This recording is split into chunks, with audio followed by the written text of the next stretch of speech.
Ladies and gentlemen, I'd like to call to order the Plaquemines Parish School Board Committee of the Whole meeting on today, Monday, June 16th, 2025. The meeting has begun at 4:08 p.m. And thanks to everybody who's here. Usually we don't have this many attendees at one of our committee meetings. This is great to see a full audience here as we got some pretty good topics that we're going to go through tonight. Let's go ahead and continue on to number 2 on our agenda, which is presentation of PPSB Facilities Master Plan. Superintendent Ritz, you have the floor. Thank you so much, Mr. Nikotosvich. Board members, I want to appreciate you for changing your schedules and to accommodate us coming a little bit earlier today. We wanted to make sure that we had your undivided attention and we had the majority of you here to listen to some planning, some evaluating that's been done over the last year and a few months. We had went into the process in regards to going through obtaining and contracting with a company called CSRS. And I believe you met them at our board meeting in January, and you had a chance to engage with them. The team of professionals that we have been working with over this past year has been very rewarding for us, and they've actually given us the opportunity to learn more about ourselves as an organization in regards to how we function facilities-wise. So what I would like to do is turn it over to them because they have a lot to share with you. I appreciate, once again, your time. So, ready, Mr. Bill? Ready. Hi, everybody. I'm Bill Barry with CSRS. Our leader, Ed Jenkins, is going to join us as soon as he gets a chance. He's delayed this evening. I have with me Warren Drake from CSRS and Garrett Wingrove. This is pretty much our core team. That's the core team. One of the delightful parts about working at CSRS is that you have an amazing array of resources to tap into. And it's most of the time, or often, it's us. We go back to the office and we say, who do I talk to about this or that? But in your case, our client is constantly asking us, can you do this? Can you do that? And we love it when the answer is yes. And so we really enjoy working with you all. Warren and I both attended your retreat, was that January? And with our demographer, Mike Hefner. And that was a terrific meeting. You all were amazing, gave us some great feedback, especially from Mike, gave him a lot of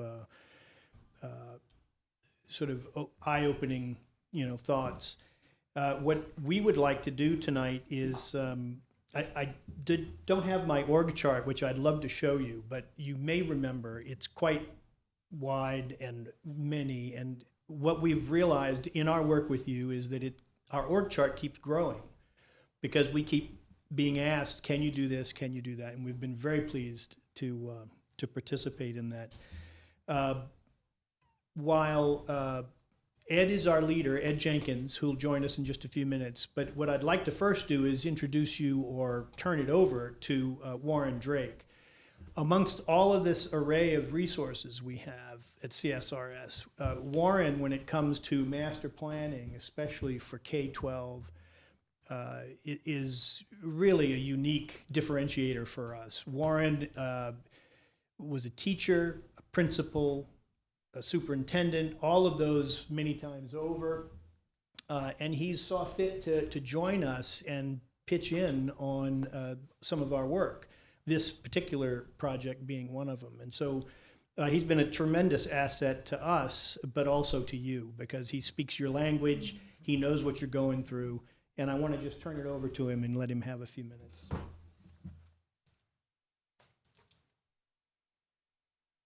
Thank you, Bill. First thing I want to say is, Mr. President, members of the board, and superintendent, I want to thank you guys for trusting CSRS to start this process. It's been, honestly, it's been an eye-opening experience for me, and I'm going to tell you why. It's very rare that you see a high-performing district, which you are, you're an A district, but it's very rare to see a high-performing district that is so engaged in getting better. That's unusual. Most of the districts in Louisiana today I don't want to call them stagnant, but they're not growing. They're not growing. And even this district has lost some students over the last 5 years. But it's very rare to see the leadership and the vision and from the board, from the superintendent, from the staff here in a district that has lost a few students, but you know where you want to go and you're going to get there. And let me tell you why. To me, it's been so amazing. You have what it takes, and there's 5 things I'm going to mention. You have what it takes to do something very special in this district. I've worked in 25 districts around the state, 19 when I was with the State Department of Education. I had 19 school districts that I got very familiar with. Most were in southwest Louisiana. Then in Zachary as superintendent, I was the first superintendent there for 10 years. And then in Baton Rouge for 5 years. And in between that, with CSRS, I've worked in 4 or 5 districts. So probably around 25 or 26 districts.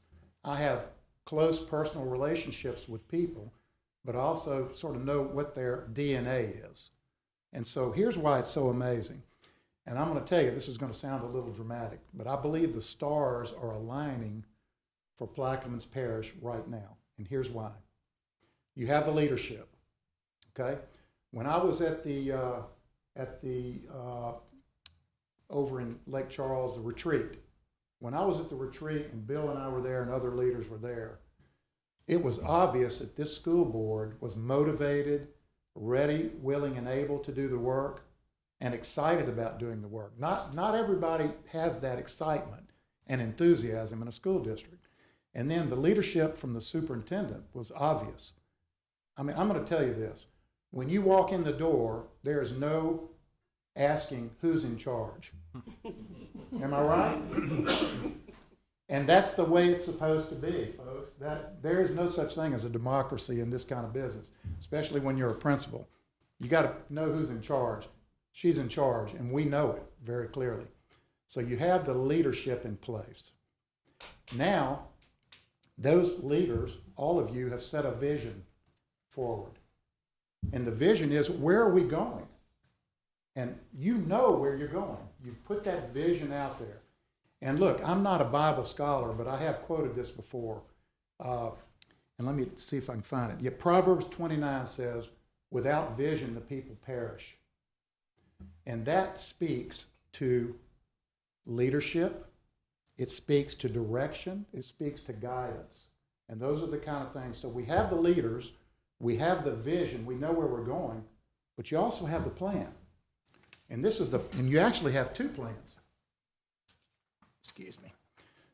So this is the strategic plan, the academic strategic plan.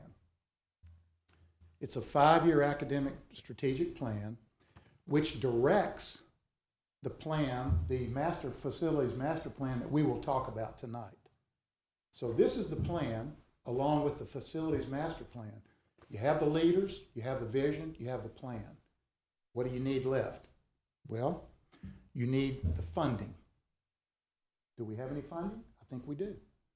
We have the funding. But the last thing you have is you have the community support. I had the community support in Zachary. And that's why we were able to do things exponentially in that community. You have the community support you need. So I can tell you, it's now or never. It's the opportunity's there, the leadership's there, everything is there to do something very, very special in this district. And if you do that, you're going to leave a legacy for the next 50 years. This plan may be a 5-year plan, but you build buildings for 30 to 50 years, and you have that opportunity. So my opportunity came when I was in Zachary, and I had it much easier than you have it right now. You know why? Because it was a new district. It was a district that was carved out of East Baton Rouge Parish, had 4 schools and 2,800 kids. The people who were in those schools thought they were just going to be in Zachary schools, but no, that's like them going to Plaquemines Parish schools. They were employees of East Baton Rouge Parish. So everybody had to reapply. We kept about 65% of the people there. I hired every principal.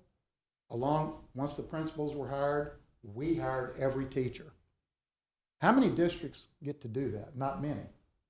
Central got to do that. Baker got to do that. Zachary got to do that. There were 2 districts in the state that were started around 1910.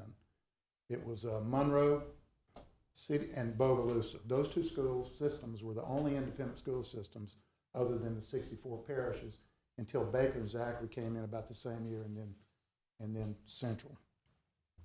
So I want you to not underestimate what you have in front of you. I used to tell, look, we're in the greatest career in the world, education. I have no doubt about that.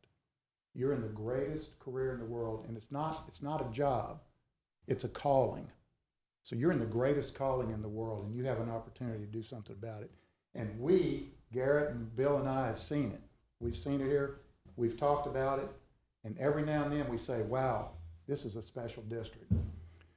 When I was in EBR, the very first time I met with the 5,500 teachers or employees at the Southern Mini Dome out there, I spoke to them about, because I had looked into the schools a little bit, and we were existing. We were existing. And I told them, I said, look, we can exist like a State Department does, or we can pursue excellence. Which one do you want to do? And you know, the state mentality goes back to, you know, I'm a teacher, you're a teacher, you're next to me, you don't do anything, or I don't do anything and you do, you're great, but you get paid the same thing. It's called the state mentality. We cannot have the state mentality. This district does not have the state mentality. It has the mentality of, I want to be the best I can be, I want to pursue excellence, and I know it, I've seen it, and I've lived it. And y'all, again, have a very, very special opportunity. You can exist or you can pursue excellence. You don't have to ask that question. I don't have to ask it to you. You are pursuing excellence. So, but make no mistake about it, and you're the school board. Every decision you make should be with the question, is it best for students? Think about that a minute. Is it best for students? So every time you push that button, ask yourself, is this best for students? I've had a lot of decision making in Zachary and EBR that sounded good on paper, looked good on paper, but it wasn't best for students, in my opinion, and we didn't do it. And so, is it best for students? What your plan and what you're looking at is great for students, and I think that's awesome. So, during our time here, we've met with students. That was one of the best days of my life when I got to go to South Plaquemines High School and meet the leadership team, and they were from all the high schools, I believe. And you should have heard the suggestions they had. They were visionary. These young people are so much smarter than we think they are. They know what they want, they know how to get there, and they're going to get there at some point. We all know that. But here's some of the words we heard while we were in Plaquemines Parish. We heard vision, trust, intentional leadership, and that is very, very evident in this district. There's an intentional leadership going on here. 5-star, I'm going to visit with that in just a second. Core values, culture, preserve and pursue. We know those words, don't we? And I'm going to tell you, the preserve and pursue, when I first saw it, I just thought about it and looked at it. And it didn't really hit me until about a week or two later after I first saw it, and I went, okay, I get it. Zachary was brand new. We didn't have to preserve anything, right? So my mindset was there. You have a great district, one of the best districts in the state. So that means you have good things going on. So you preserve those things. You preserve those good things going on, and you pursue the excellence. And I got it, and a big light bulb went off. I said, I get it now. It's what we should do. The superintendent's vision has been crystal clear to us all the time, ever since we got here. So we visited with students, South Plaquemines, teachers. We had community meetings, which were very eye-opening. And what we heard was how much the people of this district love this district. And make no mistake about this either. The schools are the center of the parish. This parish the schools may not be the largest employer, but in most school districts in any state, unless it's a small independent district, especially in Louisiana, most school districts are the largest employers in the district, in the parish. It may not be that here because of LNG and a few other things, but it's certainly the heart of the district, of the parish. The schools are always going to be the heart of the parish. So with that, I'm going to say this. In the strategic plan, the last thing that the superintendent said in her letter to the community was this. And I thought it's so relevant.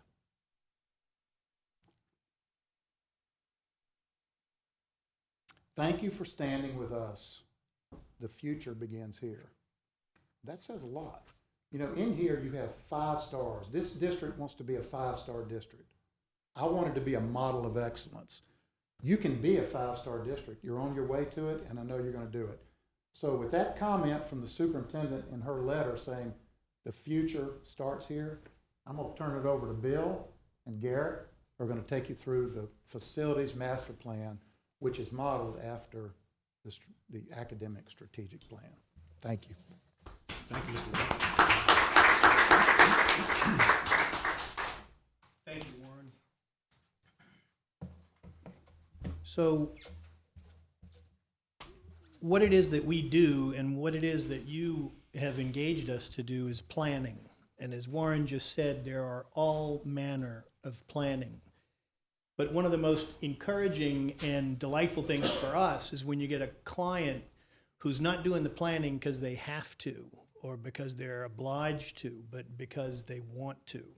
You guys are really interested in thinking ahead, being rational, not making decisions, based on a whim, and it's really important. Now, that's what we do and that's what we love, and so it's great to find you all being a client that's interested. What we're going to walk you through tonight is I'm going to show you a few slides that you might remember, you might not, but they were at the retreat just to warm us up and to get us into the spot where we can then take you and do a little bit of a walkthrough of where we're at with this master plan, the document.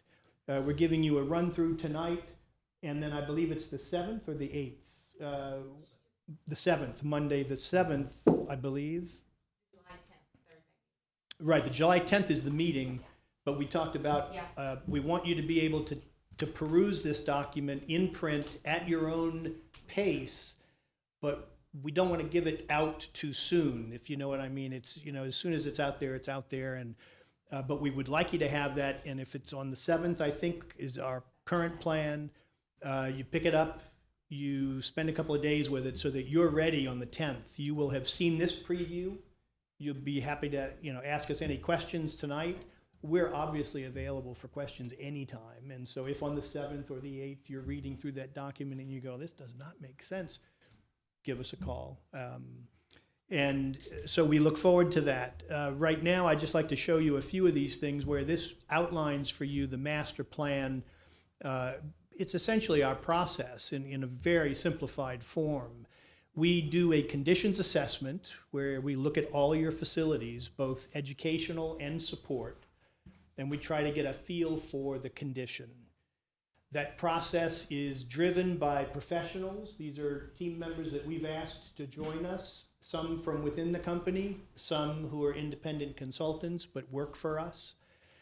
And these are seasoned professionals because, and it's very important that they are that, because this is a visual, observational condition assessment. We're not opening up the walls, we're not doing any special testing or specific invasive work. We're doing this by visual. And so what that means is you need somebody who's seen it before. And they've seen it and it looks like a roof leak, but it's not. And they know that there's a good chance it's not. And so that's really important for us in that conditions assessment. Those teams go out, they spend time on each site, they collect their data, they bring it back. It takes them a little while to compile that data, then they send it to us. and then it's all about data, because we get all of this material from all of these folks, and we process that. So the conditions assessment is all about the condition of the buildings, the bricks and the mortar. And the academic programming and the utilization is where we start to we look for our guidance from the strategic plan, as Warren said, and so that sets the tone.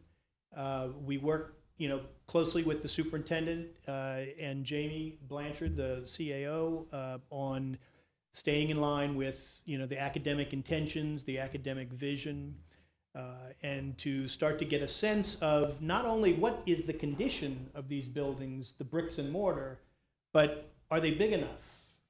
Are they too big? Are they being utilized well or underutilized? And so we tackle that aspect, which is a separate aspect. And then we look at demographics. And as you all met Mike Hefner and you've looked through some of his work as a draft, Mike is our demographer, and he looks at not only the demographics of the community, but he looks at the enrollment projections for you as a school district. And we collect that, and then as Warren mentioned, we engage in outreach to the public. We had a series of 3 meetings at different geographic locations. You all know that. Many of you were there, and we appreciate your being there. And we got some very good feedback. Some were attended better than others, but there was attendance at all of those, and we got some good feedback.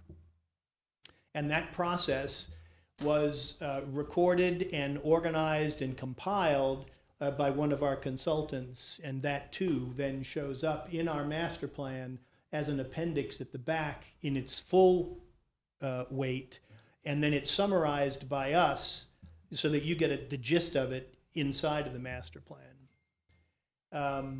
The financial analysis and the capital planning tool is actually a part that is not within the master plan document, but it's a part of what you hired us to do, which is when the master plan gets its approval and when there's a roadmap, we then sit down right away and we put together a series of well-defined projects that follow that master plan and that roadmap.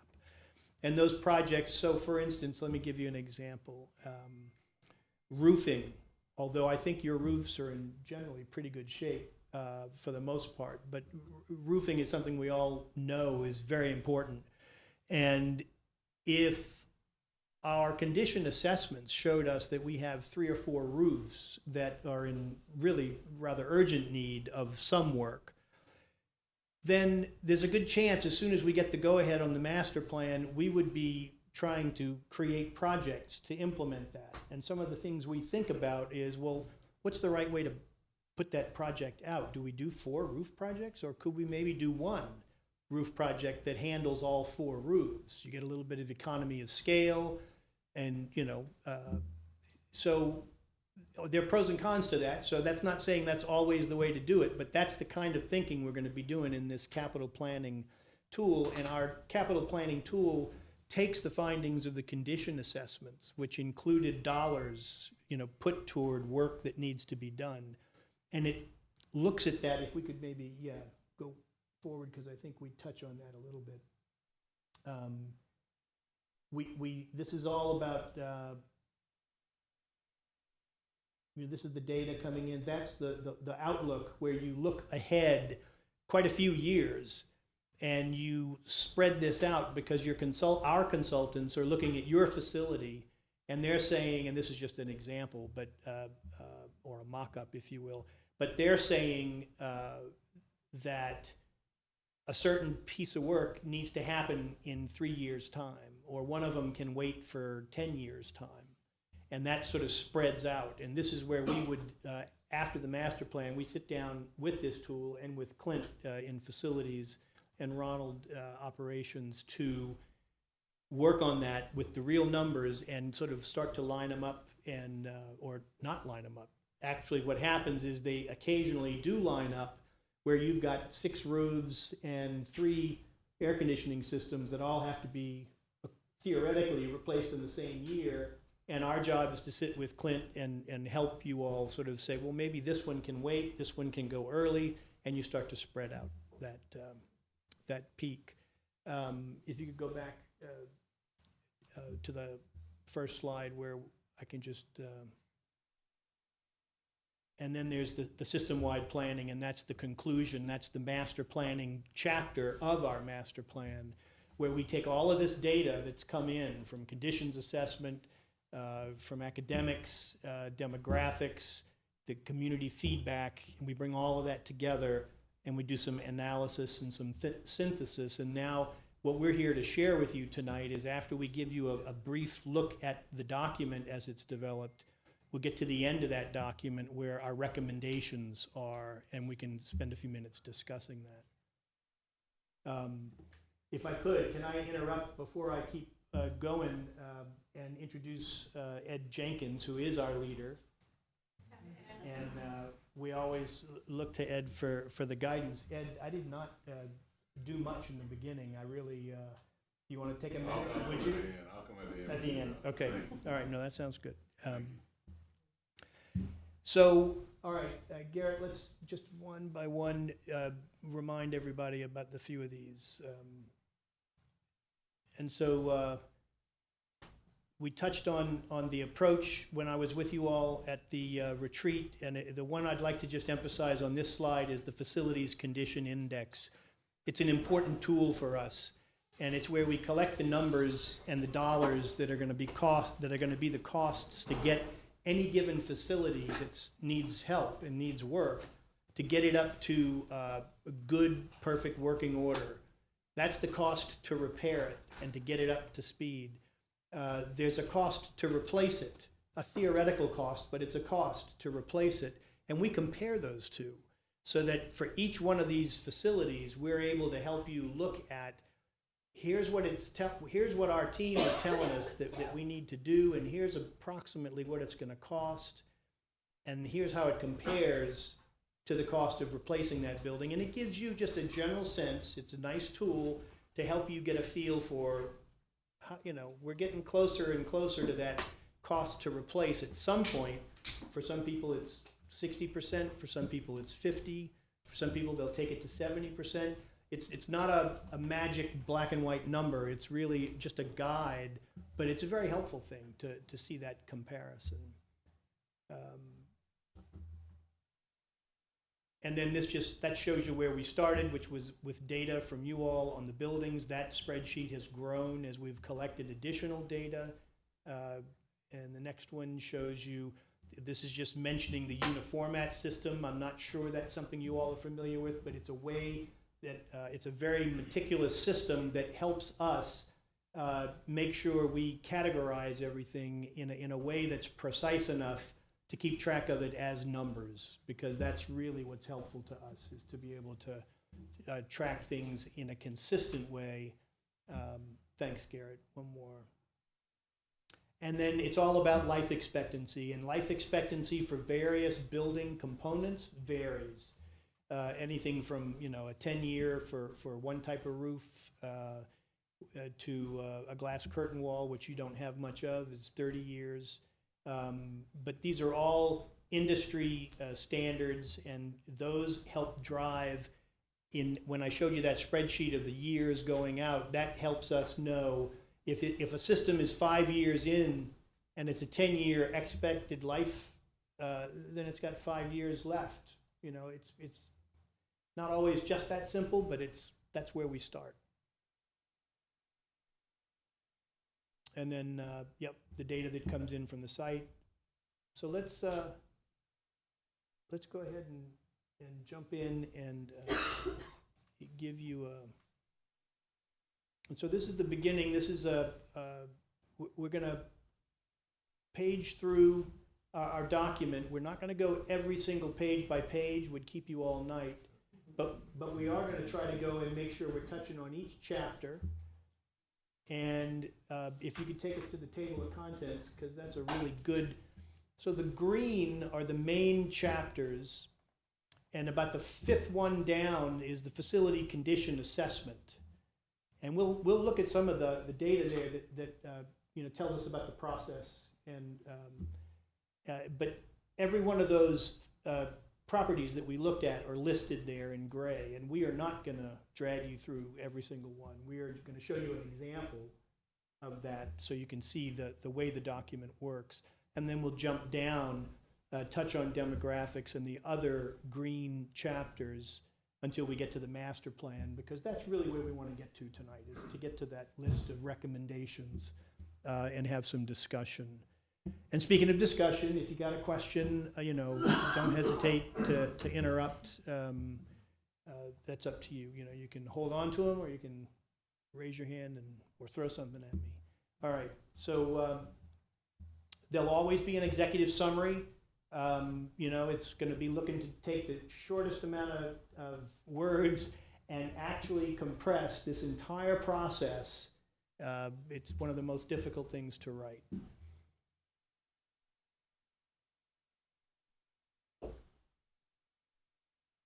Who are those beautiful people? All right.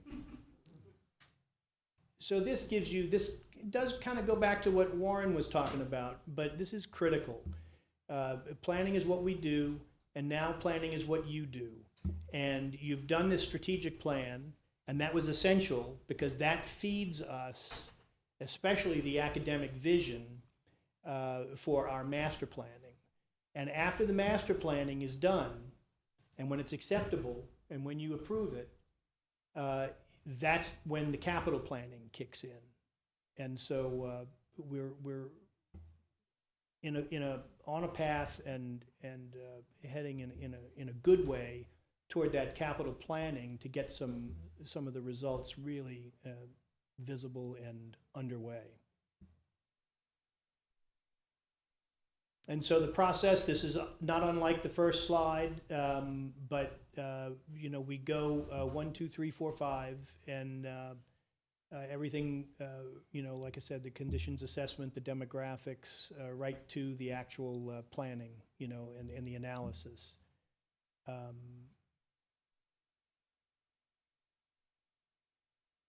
The section of the document that is called the New Academic Vision, this is largely taking from your, I know you're familiar with it, with your strategic plan summary, but culling from that some critical things that are really important to the facilities aspect of your planning. And so we reach into that document and we pull out some of that.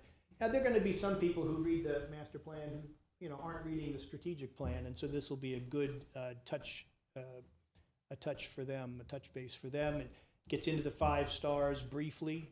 It does not go into the same depth, but certainly lays out the basics.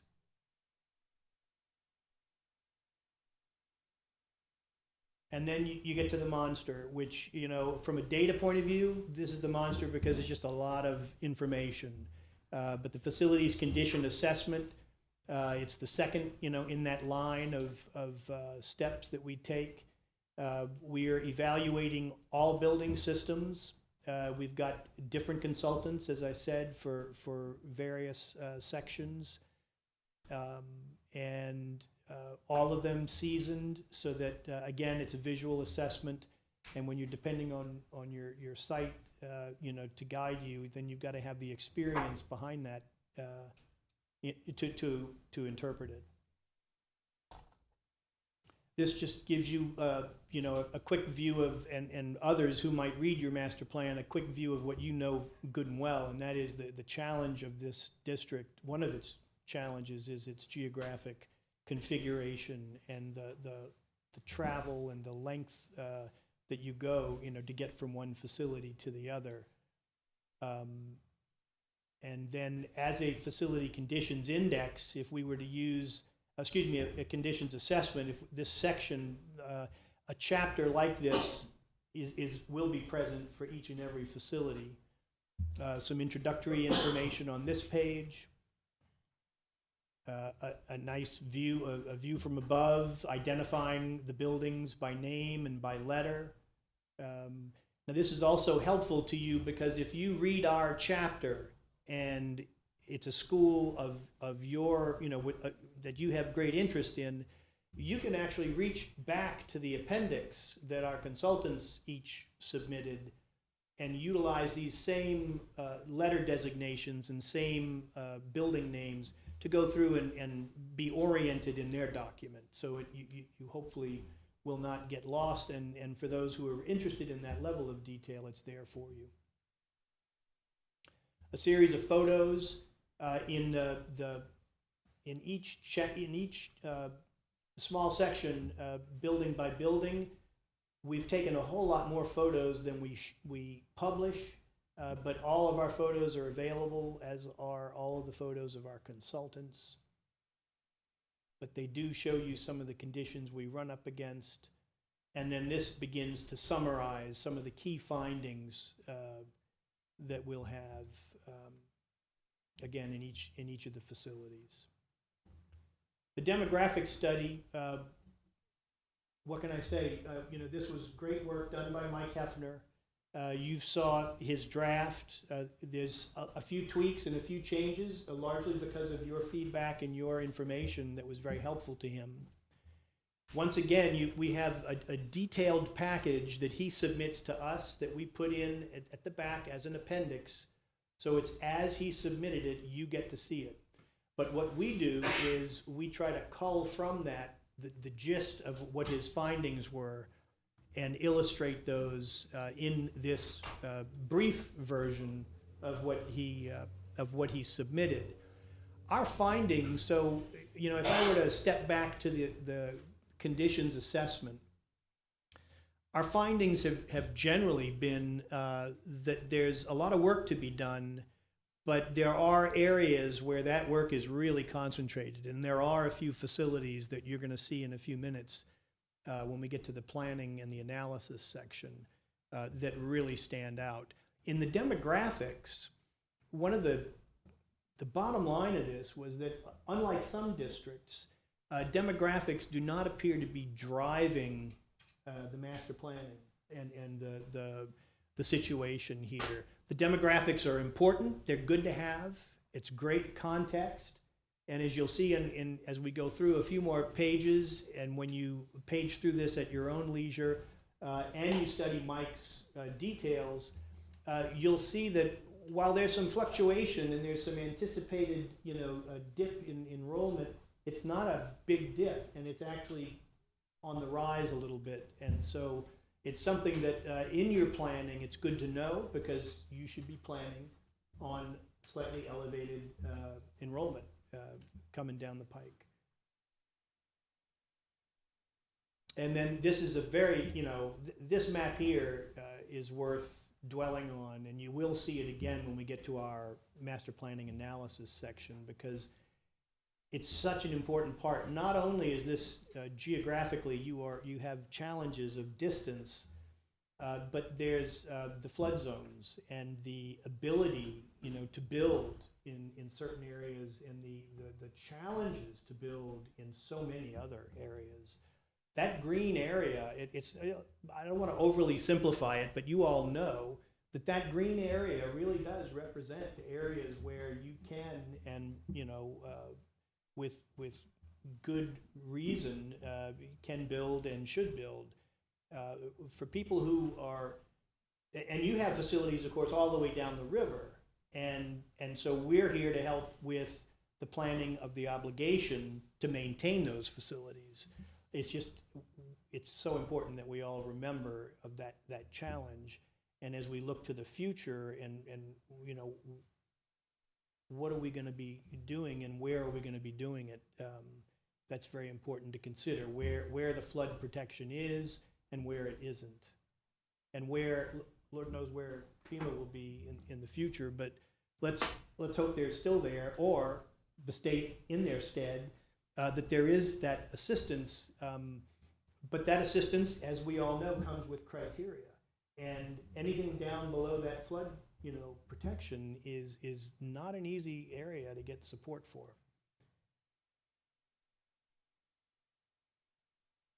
And so this might be a good one to pause for just a minute, and you can see how there was a little bit, the blue represents past, the orange the first orange from the left, in the center, the orange represents recent and then projecting into the future. So those are projections, they're not actuals. The blue are actuals. But after Mike did all of his homework, his own homework, came to you, visited with you at the retreat, learned a lot more about the community from you all, he was able to make some adjustments, and you can see how it kind of flattens out. But you may not be able to see it, but it does, it's on the rise a little as it heads off into the future. And so that's important, because as you consider modifying your facilities, improving your facilities, and possibly adding new facilities, you need to be considering what is that enrollment going to be, and you want to plan for it, and you don't want to build something that is not ready to have a sweet surprise of a little extra, enrollment.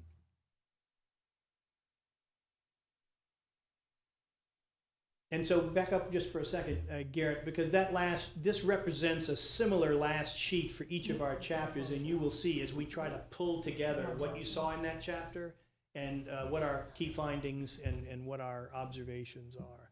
And always it's reminding you at the bottom, for additional information, the reader can go, directly to the appendices for the raw data. Community engagement, again, it's always great to get out there and to talk to people and to hear people. Some, as I said, some were better attended than others. I don't think that was a surprise. And so, but we still got some good feedback.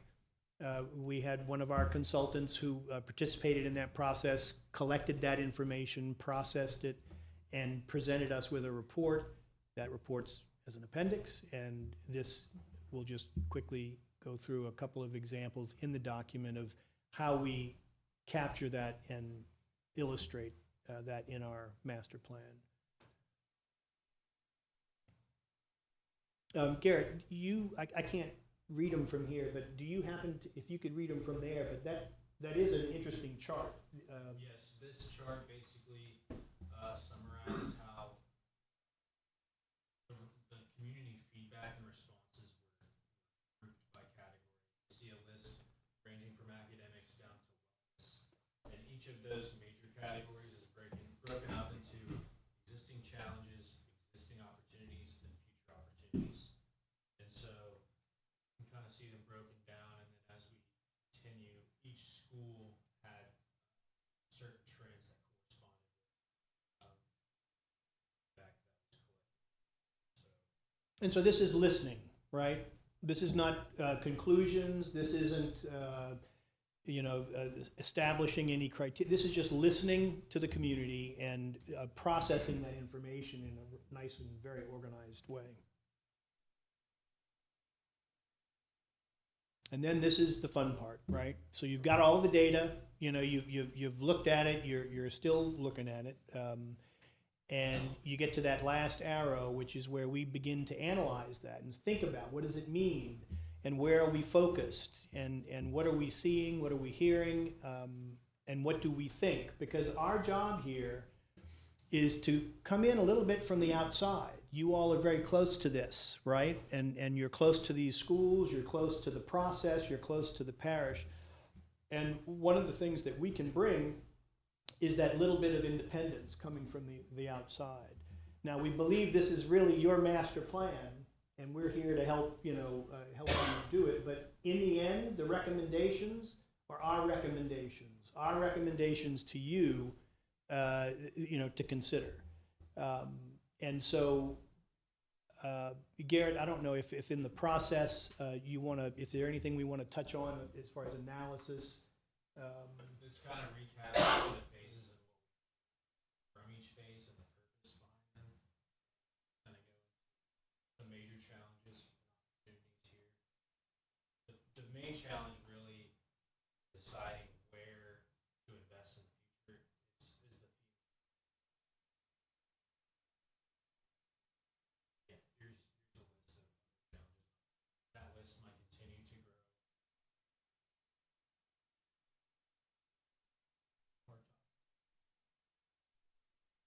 And this just refamiliarizes what many, maybe not all of you are familiar with, but the variety of zones.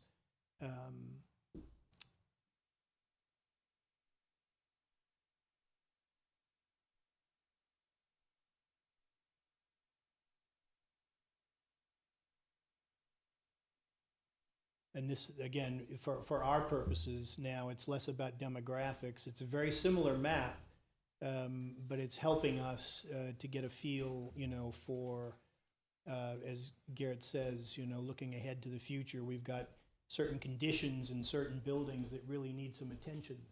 And as we tackle those, we want to be very conscious of where are these buildings and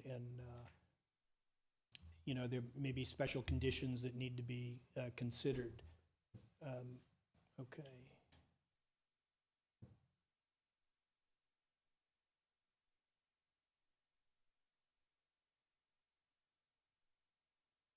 These two I would like to just as taking the feedback from the community, synthesizing those into goals and kind of some criteria that we came up with, taking all of the feedback and what we listened to and generating that based on educational programming on the one hand and facilities on the other, trying to align both of those with the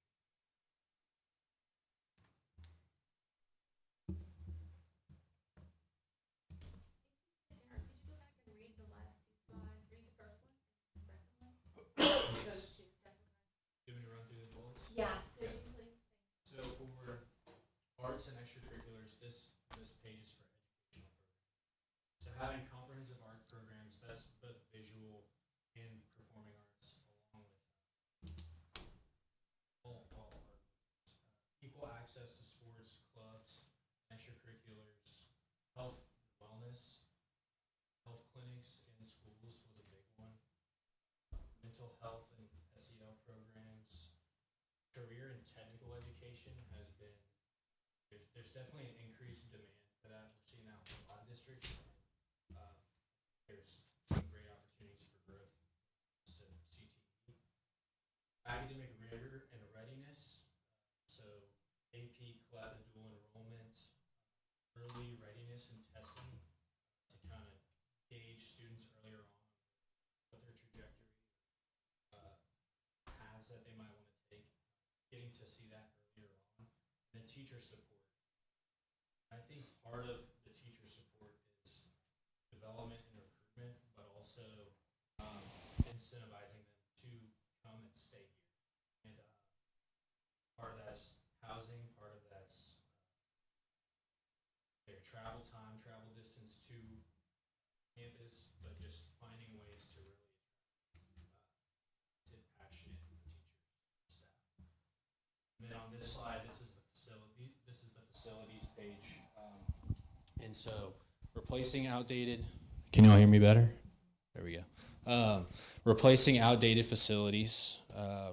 And so as we're going to continue on through this section, you'll see how the assessments kind of compare relatively to each other with the facilities condition indexes, which I think will be very helpful. But safety, resilience, and accessibility, if we go back to the slide where it had all of the feedback in the chart, safety was one of those biggest segments. And I think a lot of the parents specifically were concerned about safety. Moving on, 21st century learning environments. So a lot of that is the labs, performing arts, athletics, and I would like to also add in the career and technical training to that section.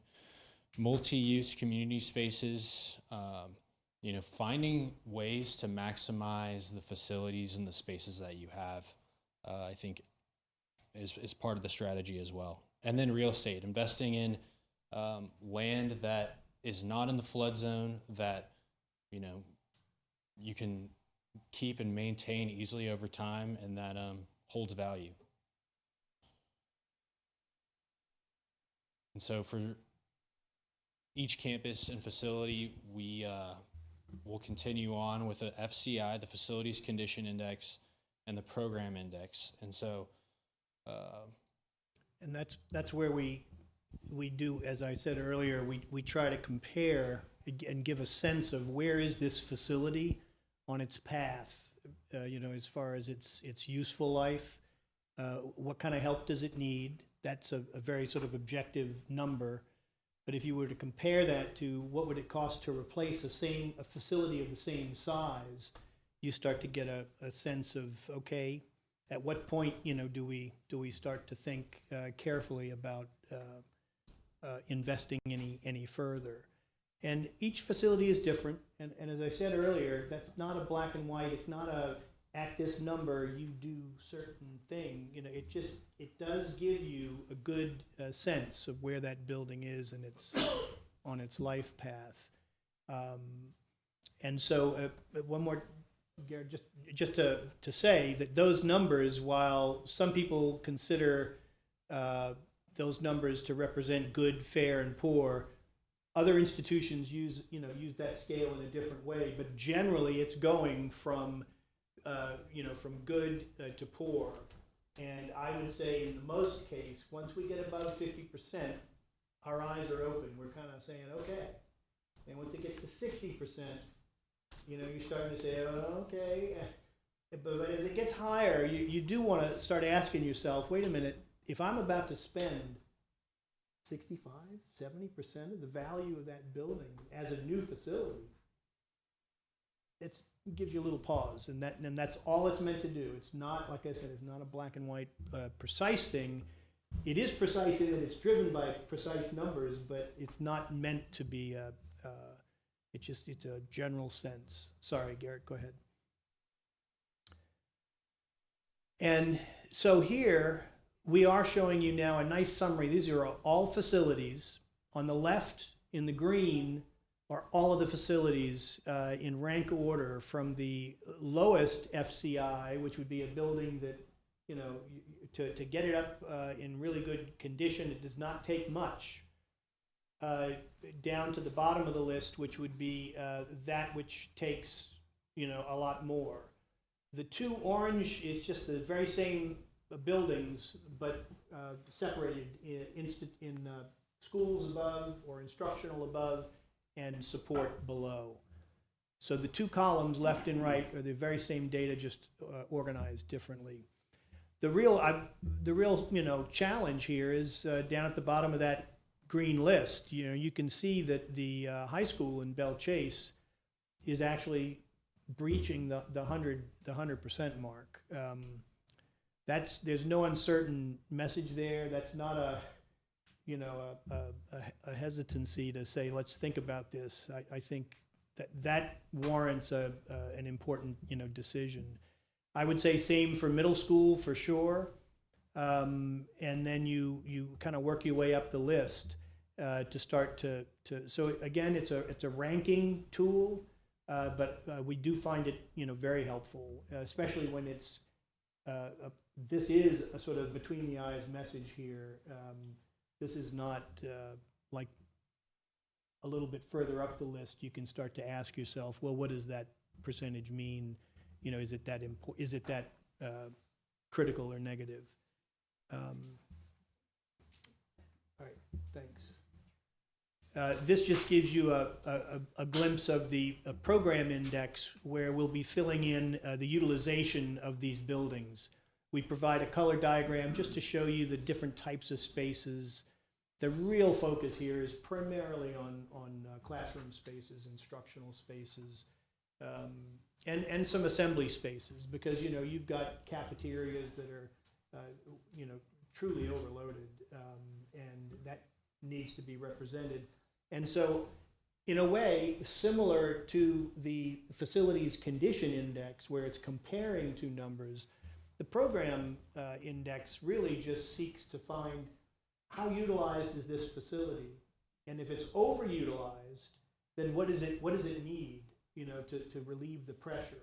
If it's underutilized, what are we doing with it, and what otherwise should we be doing with it that we're not doing, if we're going to hang on to it as an asset? And this is an illustration of the facilities condition index. We just pulled one as an example, but to show you how you do the calculation. You know, the renovation categories are on the left, the costs to renovate are to the right, and you get down to a total of the cost to really repair that to top-notch order.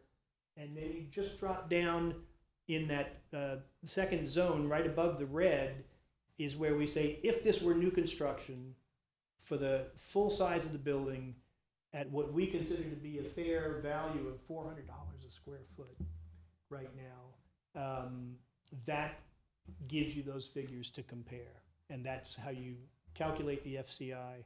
And for each of the buildings in the master plan, you'll have this sheet to be able to turn to. And then, as we've said on each of our little chapters, if you want more data, you can go from this chapter back into those appendices and really dig into what the consultants, how those numbers were arrived at.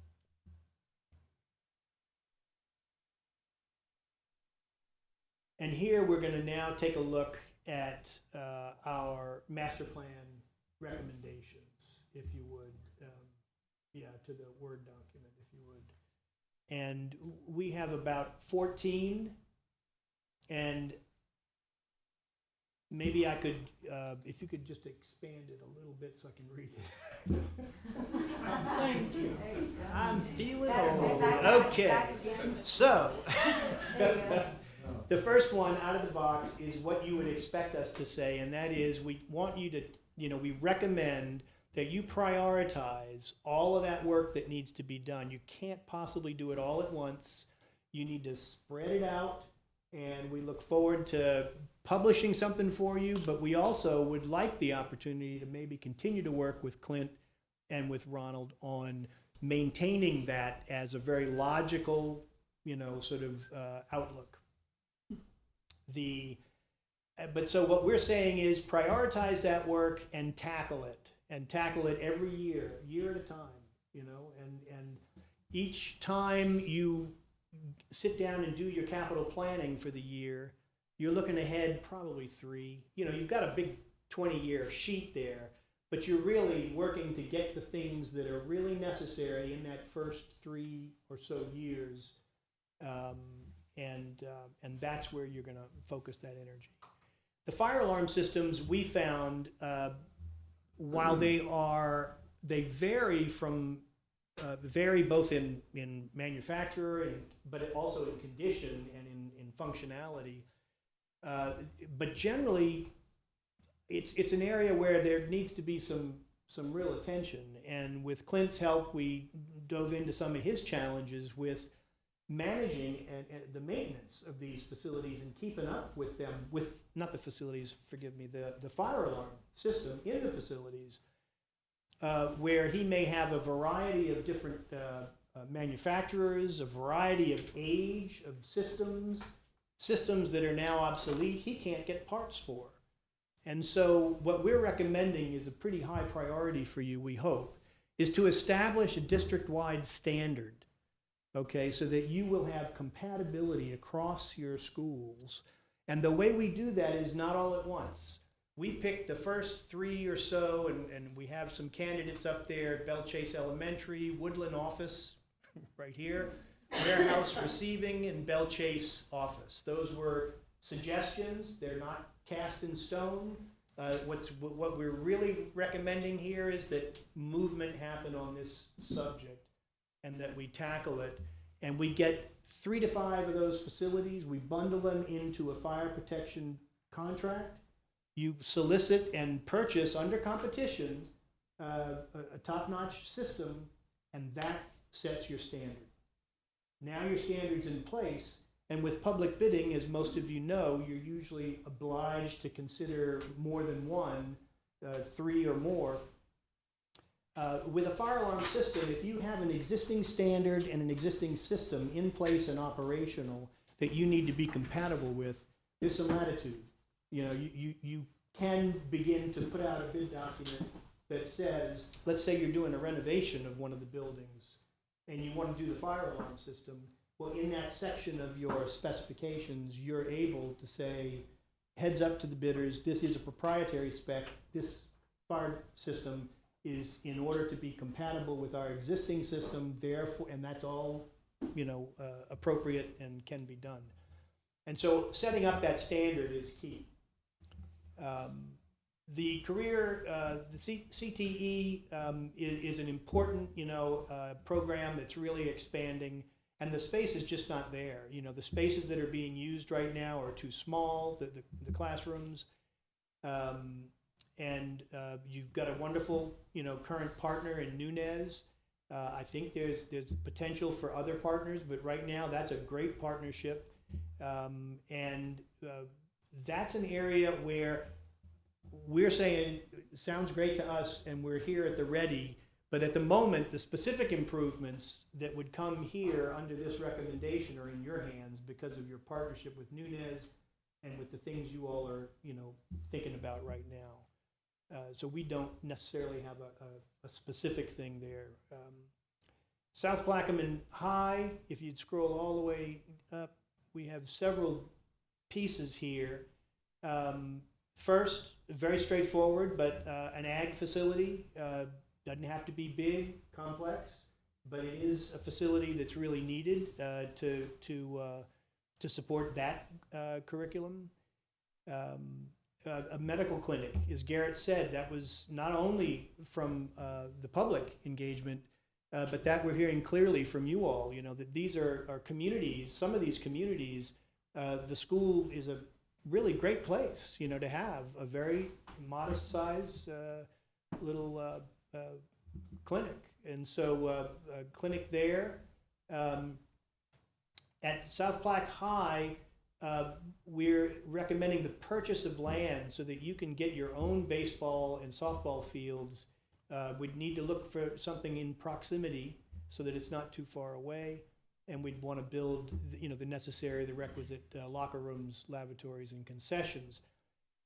As that's pursued, we're recommending that you include in that, and this really came out of our work with your administration, because this is a wonderful sort of, again, reaching out to the community beyond just educating the kids. This is to create a walking track at the same time that would be relatively easy to mix into that and provide these a walking track with maybe these periodic exercise stations, but to make it available for the community, not just for the kids, but for everybody.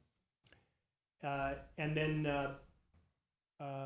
the replacement of the sports lighting right now at the stadium is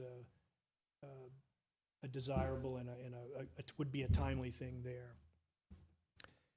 The South Plaquemine Elementary School, another walking track, and makes a lot of sense there. You've got the old Plaquemine High athletic fields. That is an opportunity there for you to do a little conversion, and with not too much work, I think you could really have a very nice community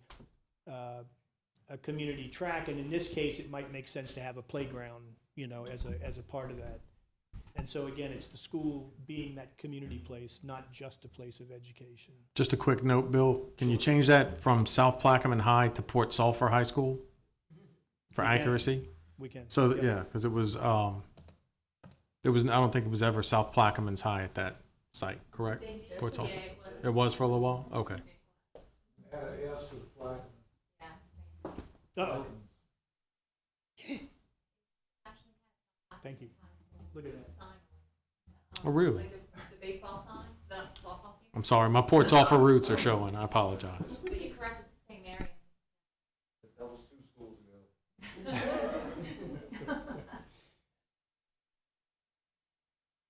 Boothville Venice, as you saw on the FCI list, not far off the bottom, so it was up. It wasn't the worst, but it was getting up into the 60s, and so it's also got its challenges as its age. That is a real aged building, and it's a building where we need to invest in its maintenance and keeping it operational, but we want to be doing that strategically and cautiously to make sure we don't breach any of the famous triggers of 50% of the value of the building.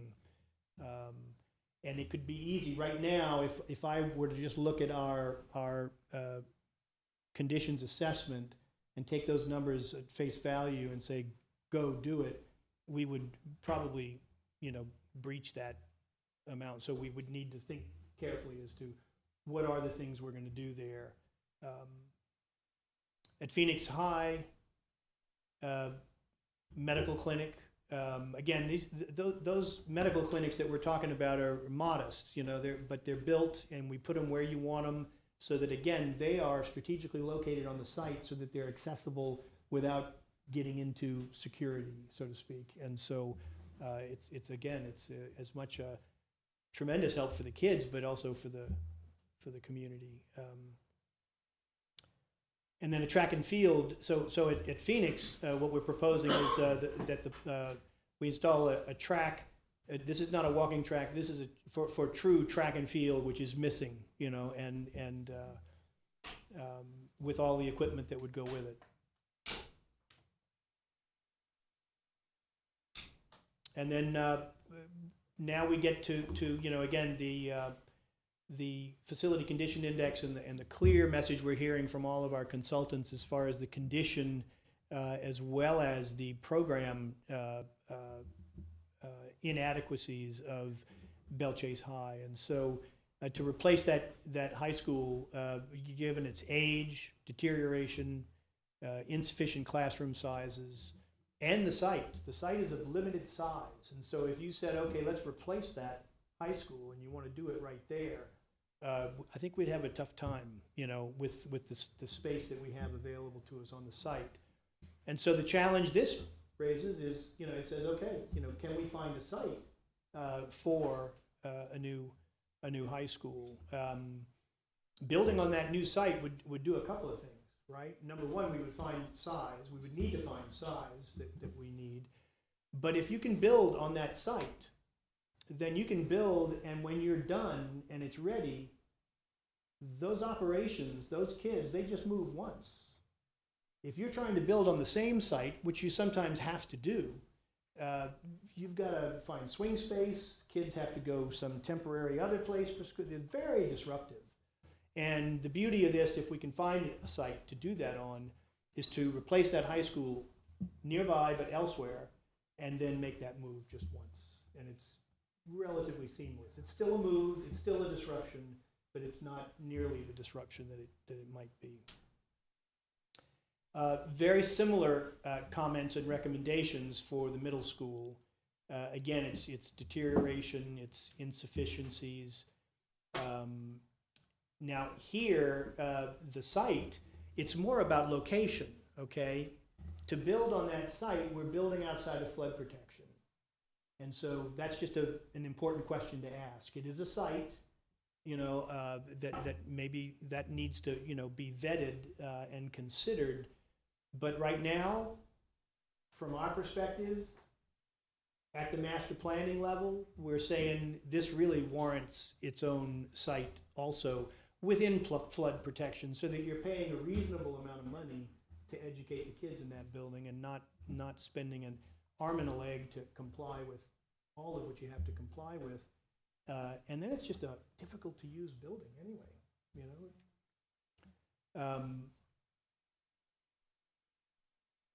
A new music and performing arts center. We didn't really talk about that much when we talked about the academic vision. We touched on it. But this is a really exciting but a very new piece. And so as the academic vision declares that this is a direction to head in, this is not something that we can look across the district and say, well, there's a space over here we can use for this or there. We just don't have that kind of space. You don't have that kind of space to tap into. And so this is, again, we're recommending, this is new construction. Let me, say you could consider, if you're going to relocate the high school, some might say, oh, you could consider, isn't there an auditorium there? But that would be such a lousy place to start, for a new facility, for a new program.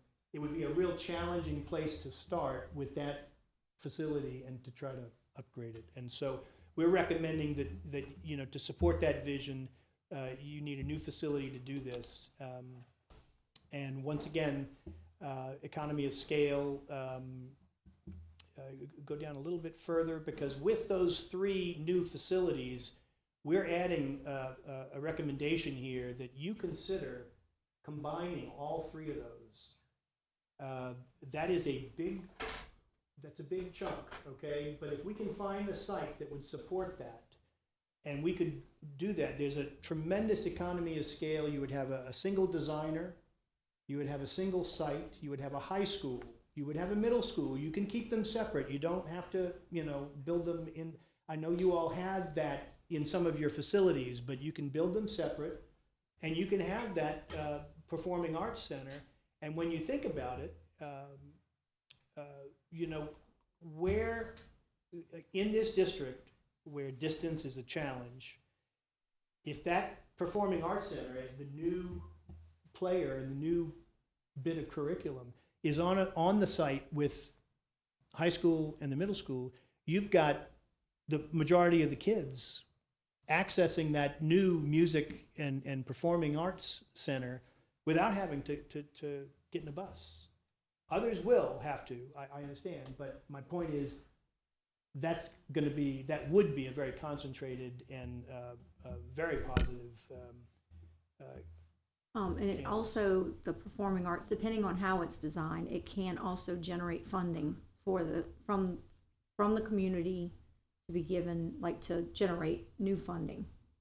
Warren and I were talking earlier, today about that, and again, the economy of scale. You've got a high school, you've got parking that you're going to be providing for the high school, and if you can design that site well, you have some overlap and some double use of that parking, and the fields and the athletic. I don't necessarily expect that your middle school and your high school are going to be sharing a field, because they're doing that now. But in their proximity, the maintenance and the upkeep and the caring for that, for those things of similar type, being close together, there's going to be some economy there. Opelika High School, Opelika, Alabama. I was on a team that evaluated that school that school system about 15 years ago. Theater at Opelika High School has a full Broadway series of about 4 to 6 events every year. It's put on by some company, and it's magnificent. And then there's just a couple left, and that is we're recommending the strategic assessment of your existing properties. We're actually, as a part of this master plan, we are assisting with that. That was one of the wonderful examples of you all turning to us and saying, well, can you do this? And we reached back, and sure enough, we reached out and got some real estate advice, an advisor to join us to start updating those appraisals of your existing properties, title search, just to make sure, do we know everything you've got? You may have something we don't know about. And so once we get a feel for those properties and their current values, and we look at which properties are low utilization, you see some examples there where South Transportation, food service, where there's very little occupancy in those buildings. And so again, the question is, what are we not using it for that we should be, or who else could use that building, besides you and besides us?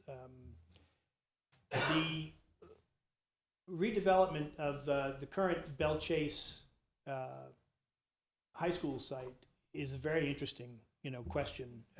That could, in fact, be very helpful as a site. There's a slight chance that the structural frame of, portions of that building are the part that's not deteriorated so badly, but all your mechanical systems, your architectural enclosures, they really do need to be, replaced, and therefore at that scale removed. But sometimes it's a very sustainable thing to ask, well, if that structural frame is in place and if its configuration might serve a new purpose, you might consider it. You might not. It may be that that needs to be demolished. But I find that to be an interesting twist. And the site is such a great location. It's such an important site for you guys that it could really help. You know, maybe some of the career tech finds a spot there. The administration, you know, and maybe collecting more of the administration, you know, from some of these other areas. So here we're not necessarily recommending a hard and fast use. We are saying that that is a wonderful resource. It's a good location, it's a good site, and it can support some important stuff. It just can't support high school. Yeah. We recommend, of course, especially with the various things that might involve some new construction, we're recommending that, you know, you do some strategic land banking, which and purchase properties that you can find that would be suitable for a variety of purposes. Not all of them might be put to immediate use. And that's why, again, we would be happy to help and say that this, you know, this is a valuable property. It may be 5 years down the road, but that's something that you all should be doing. There really isn't much, right? And so that's what we're learning already from real estate advice is that you know, Belle Chase, as you saw, the green on the map, not a lot of space. And our last and final item, and it really isn't necessarily a facilities item, but it's something that partially came up when we were talking to the students, and partially came up, you know, in our own sort of scratching our head saying, what do you do when you have to do so much traveling in the district? And we say, look, there needs to be some innovation of some sort in the transportation. It's not a direct facility issue, you know, bricks and mortar issue, but it's an impact. It has an impact on what you do, where you do it, you know, and we heard, you know, some interesting attempts, you know, with the kids to be creative, and frankly, you know, we were thinking, why can't you get on the bus? That's a long ride. Why can't you be doing your homework or have a screen, you know, like you do on an airplane, or a party? Well, maybe not a party, but so. Again, not directly facility related, but it really is important because if we did have some transportation innovation, if we were able to actually get around, you know, that might be one part of a tough puzzle. The flood, though, the flooding is just, that's a tough one to deal with. We kind of ran through those, but, you know, we'd be more than willing to chat about them. Yeah, please. Yeah, Bill, I noticed that Belle Chase Elementary, I think, was 60-something% on the FCI index, but you don't have any recommendations for Belle Chase Elementary. Is there anything that was considered and struck out, or is there a reason why you didn't provide a recommendation? I think Belle Chase Elementary would fall, you know, in that first category, which is that I believe it's largely mechanical systems, and I believe that work would naturally fall into the capital planning. So you would see us looking at that work and saying, what of that 60% is more urgent and what can wait, and work with Clint to plan that out. So it would be standard part of capital renewal, which would include both capital repairs and some capital improvements. You know, Okay. So Thank you. yeah. Any other?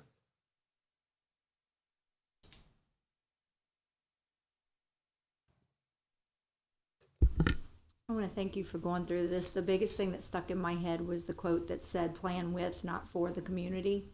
And I could see that strategically, everything that you have presented to us, the word community was throughout, that considering the community and what we need to plan with them for and what we heard them say. And I really like the focus on South Plaque and how it is about giving them something outside of the school that gives them opportunity, because we've heard so often from parents and that there's not enough for kids to do. So it gives them an outlet. So I appreciate that from all of you. Thank you so much. Thank you. Yeah, no, this is, for us, this is a joy to do. We love to do it, but it's so much more engaging when we're helping you do your plan, you know, and we're just here to help, so. And the community was, you know, it really, you all were at those meetings. Those that came were just full of vim and vigor. Yeah, please, add that, the whole community thing, that's a nice segue. Yes. Thank you. Good evening. Good evening. Evening, Ed.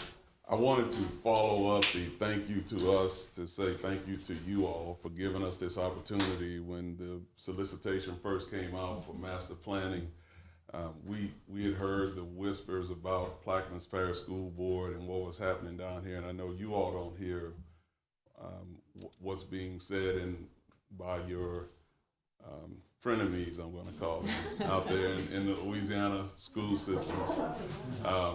But we hear it. Certainly, I've been doing this for 25 years. I've done it in Texas. I've done it in Louisiana. I did it for Mr. Drake. And we have recently met with Tandra Pahor, DeSoto, LaFouche, and each time in those meetings that we said we were working for Plaquemines Parish School Board, eyebrows raised around the room. As Mr. Drake said, do not settle. Please keep doing what you're doing. I currently live in Dallas, first grade schools up there, but what you are doing every bit competes with what's over there in Texas. And I would love to poke my chest out and say, hey, home is competing nationwide. So you are completing nationwide. So thank you all again for this opportunity. Thank you. So just to explain, the next part, what we're going to be doing is on July 7th, you will get a hard copy to review everything. They're making a few more edits and a bit more information. You're going to go through the document. On that Thursday, July 10th, will be a vote, not for the recommendations. Those are just recommendations, and they're titled recommendations. The vote would be that you accept the master plan in its entirety, with that being recommendations, not things to do next. So those are the next steps. Once that happens, then we start moving into the capital planning phase. Then we have to start coming together and decide what are going to be the first steps, what are the first things that we're going to tackle, and what are we going to agree with.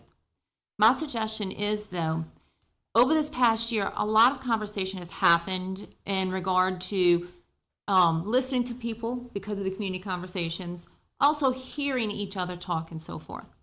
I wouldn't sit and wait. What we need to do is be smart. We've been very, very conscientious, and we've been very grateful for the windfall of money we've received. And we've been putting in that LAMP account, receiving the interest rate at a great interest rate. You have, as a board, has made some smart decisions in regards to how do we continue to save money. I don't think we've ever been positioned to do the idea of being, doing our own health insurance, being self-insured. You know, we're saving money doing that. We want to continue to do the same thing moving forward when we talk about going into the capital improvement phase, which means we'll start spending money, making decisions on projects. In order to do that, once again, we do not want to waste the taxpayers' dollars. We want to be strategic.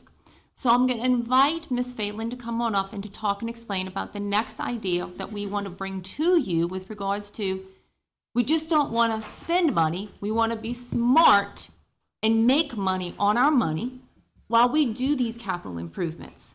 So we want to propose this to you and offer this and to consider this. Ms. Phelan? Before we move forward, Yes, Chris, did any board member have questions? Oh, I'm sorry. Because we didn't even get the. My apologies. Thank you, Ms. Hearn.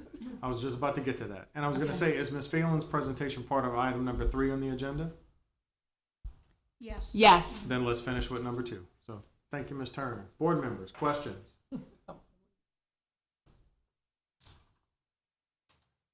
I did have something.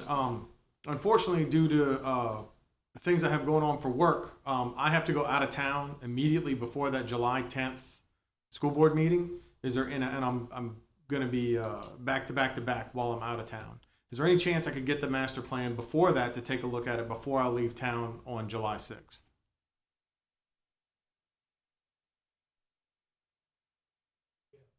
Okay.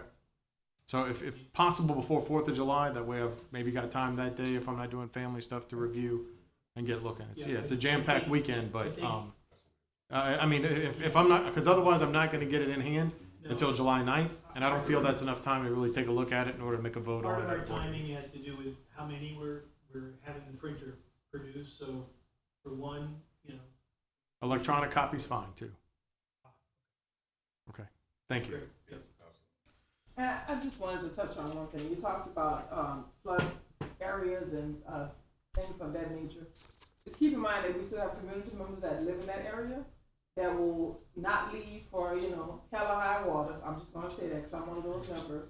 And that when you're thinking about, those schools, that you're thinking about that there's still communities that live in those areas. And we're not, God has us stuff, so I'm not worried about flooding and all of that stuff. We know it's nature and things can happen, but I don't want to just that be the focus of why we can't expand, in certain areas because of being a flood-prone area. But we do have community members that actually still live there, and they eat, breathe, and die at the areas that they live in. So just wanted to let you know about that. Andrea. I have a question. It might arise that people would come to us to ask.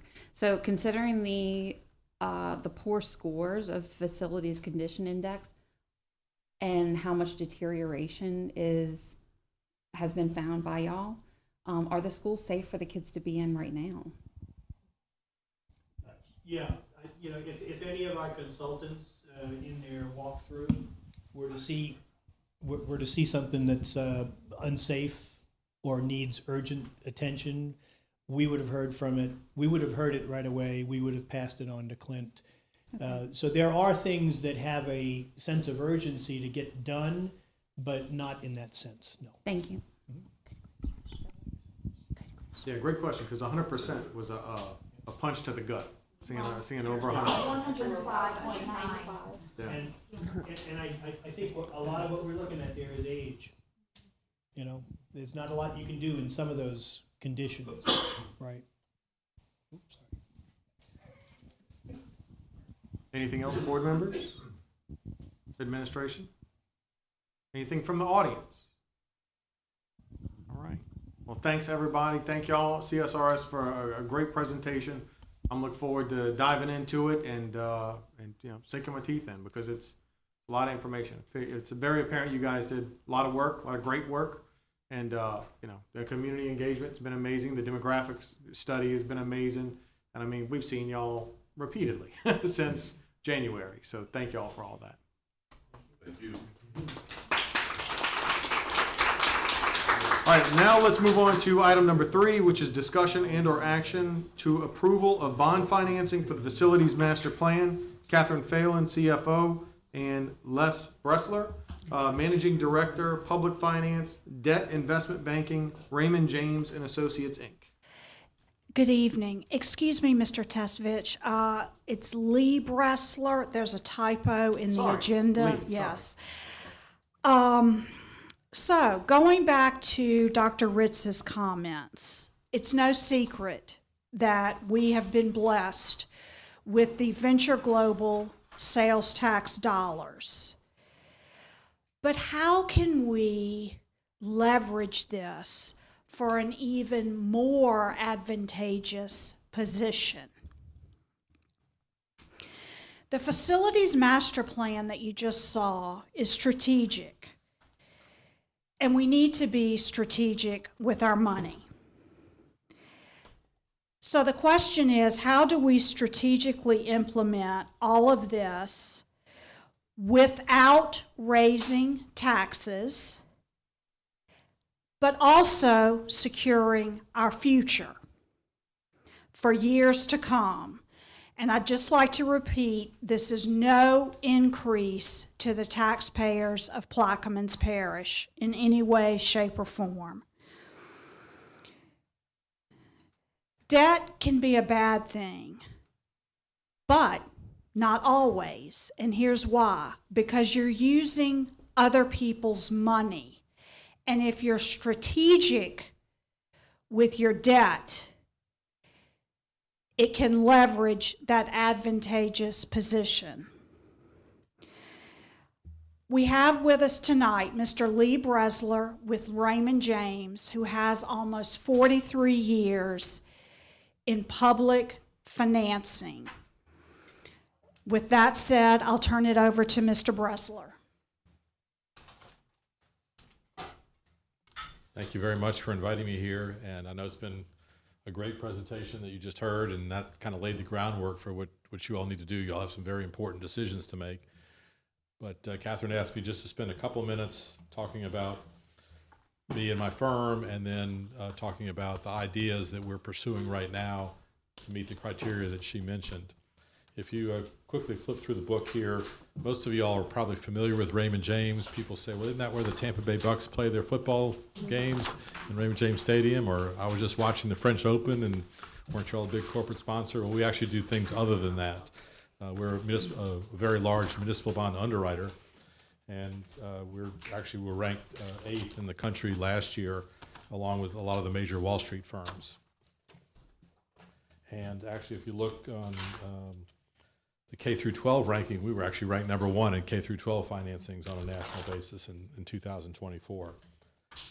And we're nationwide, but the important part is we also have an office here in New Orleans, which we've had for a very long time, and we're very familiar with your situation, your credit, and that's why we're able to explain that to investors. So just flipping through here. Happy to go through any of these pages with you. If you go to our 90-year history, we trace our history back to the Glass-Steagall Act during the Depression. And like I said, I haven't been here the whole time, but I'm probably about almost half the time from that. And I'm happy to answer questions about that. We've been committed to Louisiana that whole time. And typically we're the top 1 or 2 underwriters of bonds in Louisiana. As far as school boards, we list here a number of school boards that we've worked with in the past. Since 2016, almost $1 billion worth of bond issues. More importantly, and you've got a council member here that can attest to that, is we've done a lot of work in the parish. We've done some for the parish recently, and we also have worked, for the school board in the past. And this shows going back a long ways all the issues we've done in the parish. And then recently, we've done some work for the state. We're going to be selling some bonds next week, for the state for one of their office buildings. So that's about Raymond James and about me. Do y'all have any questions there before I start talking about okay, well, good. So Catherine came to us and said, look, what are my choices here? I've got this money in the bank. I want to, we're going to need to build some schools, but I don't want to just take the money and build schools, because then I won't have any money, and we're at risk for hurricanes and other things. We need that money hold on to it as long as we can. So I said, okay, well, that eliminates, that. And we talked about, well, you've got this portfolio of investments. Why don't you sell bonds backed by that? And I said, well, that's fine, but then your bond portfolio would be locked up for the life of the issue as well. You would not have access to because that would be what was securing your bonds. So we came up with an alternate idea, and Jason Akers from Foley Udell will expand on this a little bit, is issue tax-exempt bonds, so at the lowest interest rate, which right now is around 5% rate for long-term bonds, and pledge your sales and or your property tax that currently exists. Most school boards go to the voters and say, okay, we're going to have to increase your millage, and we pledge that to the bonds. We're taking your existing millage and or sales tax, and we're pledging that to the bonds, to pay the bonds. Now, you're currently using that to pay operating expenses, so you're going to have to draw down your large investment fund to cover that amount of operating expenses, but that's going to be over time. So you'll have cash there for, it'll start drawing down, but it'll be still very significant, for quite a while. And if there's an additional phase to some of these projects, you're going to get another windfall, and that will just replenish what's there. But the bondholders are looking at your sales and property tax, because guess what happens when there's a large hurricane? Sales taxes go up. And also the property taxes, a lot of that is derived from large, refineries and factories and businesses and, natural gas and all that stuff, facilities, those guys aren't going anywhere. They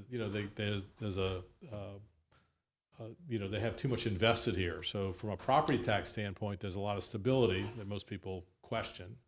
And we're going to get a lot of questions. They're going to look at a map and go, look where that is. That's right in the middle of the Gulf. We can't buy those bonds, but we're going to explain to them. We're going to go get a rating from Moody's or Standard & Poor's, and we expect it to be in the A category, which is good. And then we're going to try to get bond insurance to get the rating up even more. But it's going to require us to do a good sales job. But we think the information is there. You all are debt-free right now. There's not a whole lot of school boards. I mean, Orleans is, but that's a different situation. Not a lot of school boards that are debt-free. And so you're starting with a clean slate. And, we can go out and get investors interested by taking that approach. That's kind of what we're thinking. This is down the road. Now, there's some action that Jason's going to talk about that you're going to probably want to take now, so that when you spend money, you'll be able to reimburse yourself with the tax-exempt bond proceeds. But we expect that this is going to be several months in the works, and we wouldn't incur any debt until you guys are actually approved and ready to go on that. But we think this is an exciting situation, and you guys are going to be. And we talked about getting the schools out of the flood zone. That's important. That creates issues for you, but you're just going to have to work around that and make sure there's still, because we work with the parish and we know the north versus the south. But as far as the new schools, this is going to allow everybody to still go to school after a hurricane, and they can live where they want to live, in those situations. But we think the story makes sense. It's going to go over well. There's, not a whole, Louisiana hasn't been issuing a lot of debt lately, so there's a lot of demand for Louisiana debt, and we plan on really pushing this out to investors and working it hard. And I know your chairman is in the investment business. I think he'll be drooling to try to sell some of these bonds if he could. So, and by the way, with that being said, I have to abstain on any vote in regards to us issuing bonds, just to make sure there's no conflict of interest for me between professional and elected office. but he's certainly a good resource to ask. You all, I think everybody has my business card. You've got my contact information. I'm based here in New Orleans. I'm happy to come meet with you guys at any point about this. It's very preliminary right now, but we're kind of in the conceptual stage. And then Jason will talk about, like I said, the reimbursement resolution and his firm a little bit. They work with just about every school board in the state. And they've worked with Plaquemines Parish back when y'all had debt, for the school board. So. Mr. Breslin. Yes. May I ask you to enunciate 2 points on the revenue bonds that we are proposing to issue? The interest that we earn will be applied to the facility's master plan cost. You're talking about the interest earned before you spend it? Mm-hmm. Right. Correct. Yeah. And then that we are not proposing a huge debt issue at first. We plan to stagger it. Yeah, again, that's going to depend on the projects, and if you've got two or three new schools, there's a limitation on how far in advance you can actually sell the bonds before you start spending the money. So we would want to wait until you're ready to go before we would do that. And it could be one issue, but it could be 3 issues or more than that. And they're still of a significant enough size where you can do them standalone or in combination. And then, so we basically sell the bonds, all the money goes into a bank account, and that gets invested until it gets spent, which is usually 2 or 3 years, or one or 2 years, whatever we need to come up with. And I promised we wouldn't talk about arbitrage, so I'm not going to talk about arbitrage. Can I be honest? Please. Like, I don't know anything about bonds. Mm-hmm. So you telling us all of this, I don't know about the other board members, but I'm lost. Mm-hmm. I'm lost. So we've never ever discussed bonds before. We went to conferences and they talked about bonds. There's not a class I went into because there was no need for me to go into that class. But Ms. Turner. Because of time constraints. No, and you're I don't wanna asking, keep you here. you are asking a great question, because I promise you, anyone else who's gonna listen to this is gonna wish someone voiced that. Yeah, like I wanna- No, promise I wanna you. go deeper into the conversation. Absolutely. I know that, time is not on our Basically- side, Great question. but I really wanna hear more about it. Sure. Because It's a loan. That's just, Basically, you know, like- it's like you go to the bank, the school board Yeah. goes to the bank and gets a loan, and they lend you the money, and you pay them back over time. Right.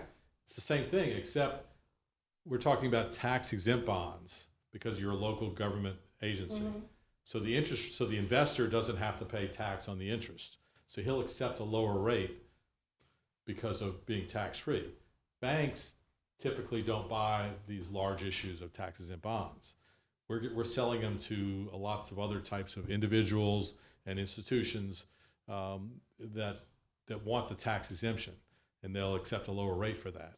So basically, instead of you going to the bank and borrowing money, you would come to us, you would issue IOUs or bonds, we would take that paper and we would go out and sell it to investors. And then you pay the investors back over 10, 15, 20, 25, 30 years, whatever the term is of that. So it's just like your home mortgage.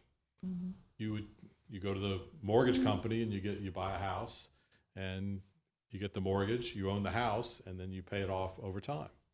And this would have prepayment provisions as well. So there's a lot of flexibility built into there. So that after 10 years, if y'all get another windfall, you can say, you know what? We're going to take this windfall and pay off our debt. So there are pros and cons to this bond thing. It's not just all pretty and pink, you know what I'm saying? Well, again, right now you're using your sales and property tax to pay operating expenses. You're getting money from the state too, but a lot of it's coming in from that, and that money's being spent. So we're creating a hole by taking that money and using that to pay bonds. We'll pledge more than we need, but we'll only spend what we need to spend. So your other money is going to trickle down over time unless you have these other types of windfall projects. So no, it's not a free lunch. It's just a way to allow you to keep your reserves intact for as long as possible. So in 5-10 years, there's another hurricane, and you decide, okay, well, we need to go ahead and spend that. You're not promising to keep that. I just like to hear what things are about. 'Cause No. Thank you, Ms. Turner. That's exactly So what. if I could share something Yes. else for anybody watching on our YouTube feed and all that kind of stuff. The way I like to look at it from an individual person. So like, we're selling these bonds because we want to raise money. We want to raise money to build schools. So let's take it at a very simple term. We looked at 5% was our number earlier. So let's say I want to buy bonds. I'm an investor. I want to get this tax-free advantage for the bond. And to make it very simple, let's say $100. We're going to issue $100 in bonds, and you're going to get a 5% return on it. So if I'm doing the math right, $100 a bond would be $5, correct? Every year. Every year. So that person, right, they're going to give us $100. We're going to use that $100 to do whatever we got to do with it. And until we can pay that $100 back, we're going to give them $5 in interest every year. I get that part. Okay, just wanted- making sure. Yeah, no, I get that. I just wanted to be clear. No, the money's got to come from somewhere to pay the That's what I was bondholders. like, well, yeah, that's what I was So- like, where the money coming from? And Ms. Turner, if I may elaborate, this strategy will prevent us from living paycheck to paycheck as a district. No, I get all that. I just wanted to know, like the No, logistics I of it all. Like, appreciate your it's on the agenda. I just need to know elaboration. Because at the end of the day, you'll have, your schools will be, you'll be starting over again in 30 years. Your schools will be 30 years old. You'll have expended your surplus funds. And, again, you'll have to figure something else out. This is just, in this current situation, because you've got the money in the bank that you want to hold on to for as long as possible, this is a way to allow you to do that, to give you maximum flexibility. And like I said, we can structure the bonds so that if you decide to pay them off and just go flat, like that, then that would be possible as well after a period of time. No, I encourage. Correct. And that's part of it. We do live in a hurricane area, and FEMA is always, you pay up front. You pay up front for everything, and then you're reimbursed. So we just want to make sure we're always positioned that we have sustainability in our school system. No decision will be shorthanded. It won't be just a quick fix and hope and pray. We want to be smart. So we're retaining our funds as long as possible, making sure that if any emergency happens, which we knew happened 20 years ago, it's happened many years ago, and it devastates schools. We know what the situation with Phoenix High School now. We were told if we don't carry $29 million annually, FEMA will not cover. Obviously, we cannot afford $29 million annually. So therefore, anything that happens there, yes, we have insurance, but anything over that, we have to cover. We never want to be cash poor. Not in an area where we are. The map that's up there for geography does not support us to ever be cash poor. Don't want to be. No, I just ma'am. wanted clarification on, what this was all about. Yes, Again, ma'am. I don't go sit in buying classes. No. We go to those conferences. None of because I us had no do. need to. So I just wanted to understand what it was. Thank you very much. I truly appreciate it. No, and as more questions come up, we're available certainly to answer them. Thank you for having the courage to ask. Oh, I was gonna I appreciate it. No, Keep in it's an mind- arcane subject. I mean, your chairman, is familiar with him because he does that business, but Yeah, but I most, wasn't. So that's all I wanted most to know. people would not know how that Yeah. works and all Thank that, you. so. Also, because Dr. Riz mentioned FEMA, remember, the White House said they're gonna get rid of FEMA Oh, I know. after this year. So we definitely don't wanna be in a situation where we're cash poor, because we may not have that reimbursement opportunity in the future. It's a No, I question mark, it's understand. risk. All of that. I just didn't understand. What about, Yeah, I'm just like, what was this? I'm Like, just what talking, we Miss getting Terry. into? Yeah. So It's just like a mortgage or a loan, it's Right, just funded from a different source, that's all. And I'm sure a lot of people, if they're watching.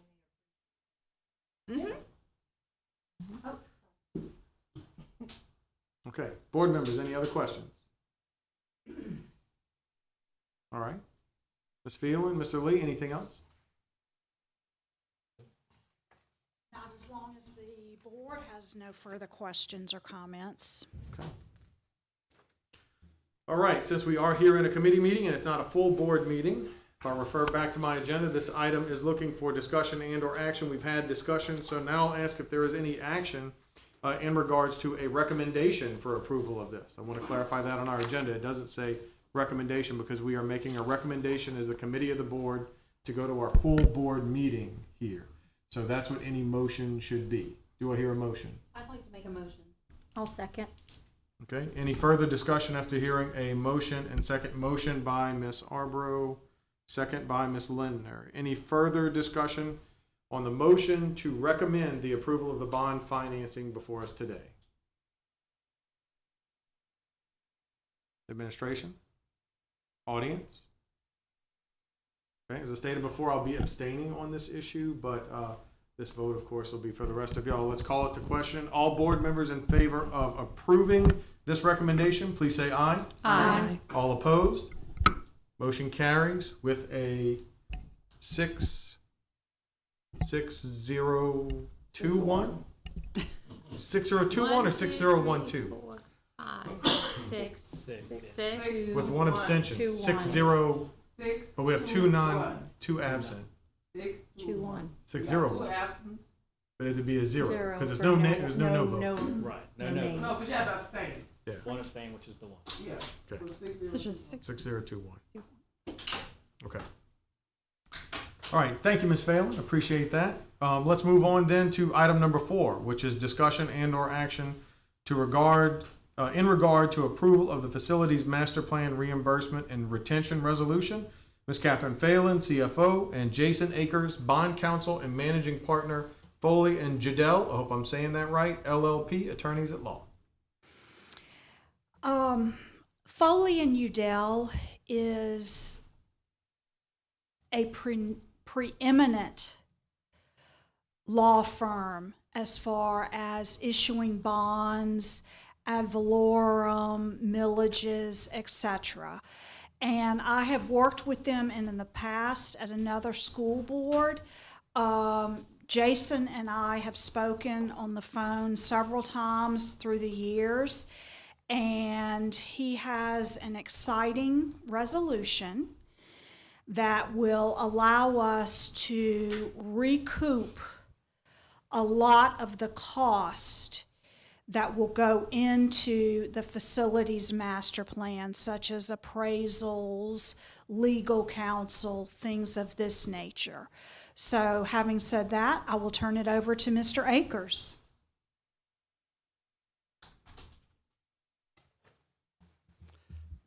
Thank you very much. Jason Akers with Foley and Udell. I will try to live up to that billing of having an exciting resolution to present.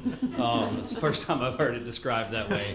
She likes her numbers. But thank you. So again, I'm Jason Akers. I'm with Foley and Udell. I'm a bond lawyer by trade, which means that I don't seek to replace or do anything that your general counsel does. We serve as a complement to him and to your general counsel, based working solely on the finance portion of this project. We actually work with Hammond and Seals all over the state. So we have a long history of working with them. We have a long history of working with the school board and in Plaquemines Parish as well. One of my former partners, who's since passed away, Hugh Martin, actually had a bond issue for Plaquemines Parish teed up to go in August of 2005. And obviously that didn't happen. You haven't issued debt since prior to that, of course. Good questions. We're here to answer those questions for you. We want you to be comfortable. I will tell you, just jumping to the end real quick, the resolution before you financially obligates you to nothing. It only preserves your rights should you decide to move forward. It financially obligates you to nothing because Lee and I are like plaintiff's attorneys. We don't get paid unless you go forward and we close a transaction for you. So you've got no risk there. But again, back to me. Again, as I said, I'm a bond lawyer. I actually serve currently as the president of the National Association of Bond Lawyers, which is about as exciting as that resolution. But still, it is a bit of a labor of love for me volunteering with my national association. It keeps us on the forefront of things that are going on throughout the country in finance. Lee and I have had an occasion to work together for a number of years, 20 plus years together. Foley and Udell, my firm, is a boutique firm. We're small. Since we're small and we don't have a football stadium named after us, I don't have a nice laminated presentation. But what I will tell you is that we've been around for 105 years, focusing solely on public and project finance within the state of Louisiana. Over the last 30 years, since they've been keeping records, our firm every year has been the #1 firm in the state of Louisiana, both on the number and the size of tax-exempt bond issues issued throughout the state. We work with school boards all over. We work with virtually every school board that borders you. Jefferson, St. Bernard, St. Tammany, St. John, Lafourche, St. Charles, when they borrow money for their projects. And so we have a certain expertise that we bring to you and bring to the table to help you. We are always available as well because I joke that we're like plaintiff's lawyers, but we don't get paid by the hour. We get paid on a different scale. And so we want you to be comfortable. We want you to feel free to reach out to us and ask questions whenever you have them. If it helps for us to come to 5 meetings in advance of a meeting, we're happy to do that. If it helps us just to come to the same meeting, we're happy to do that as well. We're going to be here for you throughout the process and make sure that we explain to you and answer the questions that you have. So let me start with the resolution before you, then I'm happy to answer any questions that you have, whether related to the resolution or otherwise. This is what is referred to as a reimbursement resolution. And why is that? Well, because the IRS and the Internal Revenue Code says that you can't issue bonds on a tax-exempt basis to pay for project costs that were incurred way in the past. It's called reimbursement, and it's under Reg 1.150-2 of the Internal Revenue Code. So what we're trying to do is preserve your right, because how do you get to issue how do you get to issue bonds for expenses incurred way in the past? You have a reimbursement resolution put in place, and you have that adopted prior to 60 days after expenditure of any public funds for a reimbursable cost. This will preserve your right to start working with CSRS and others to move forward on projects, land acquisition, on any other costs associated, appraisals, et cetera, associated with those projects. This will allow you that when you actually issue those bonds, you can reimburse yourselves for those costs. In other words, you just put it right back into your fund balance at that time. We don't know how much those costs are going to be. We're estimating right now, just based on purposes of the resolution, that your total bond financing will be $200 million. There's some pretty ambitious projects in that plan, but that your reimbursement expenses will be not exceeding $50 million. We think both of those are just estimates. Those are the only things we want you to say. We don't anticipate that your reimbursement costs will be more than $50 million, but we need to put a maximum in there. So that's where we've settled, and we think that it's a reasonable maximum.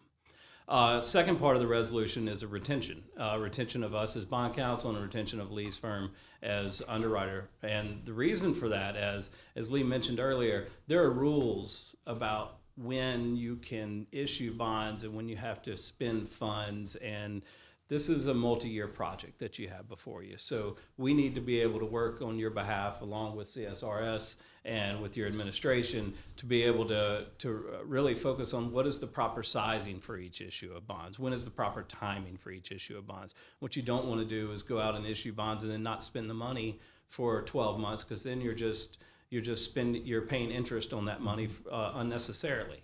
So we want to make sure that we're working in connection. Think of all of us as one big group led by CSRS on the important things. But we'll be working with them and with you on the financing and ensuring that when the time comes to issue bonds, we're issuing bonds in the right amount and trying to space it out properly, the most economically advantageous way for you. So that is the resolution in a nutshell. And as I said, I'm happy to answer any questions on that, happy to answer any questions about me or about the project or bonds in general, if you'd like.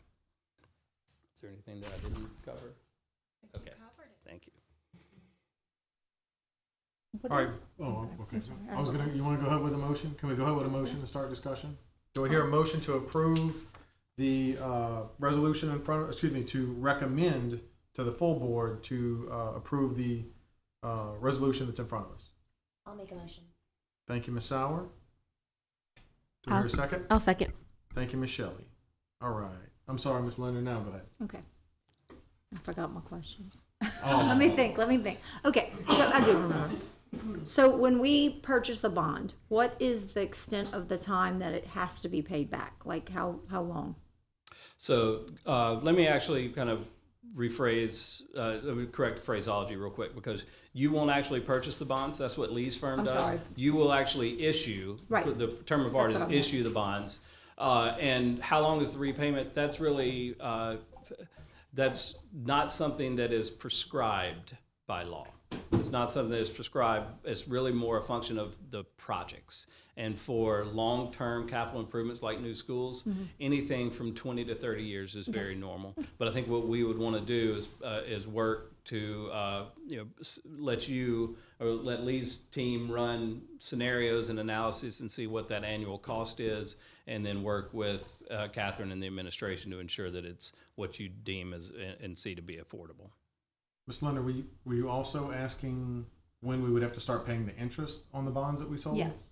Yeah. Okay, so the interest would begin accruing from the day of delivery. So if you close on a transaction on August 1, then from that August 1, whatever amount you issued, you would begin paying interest on until you started paying down.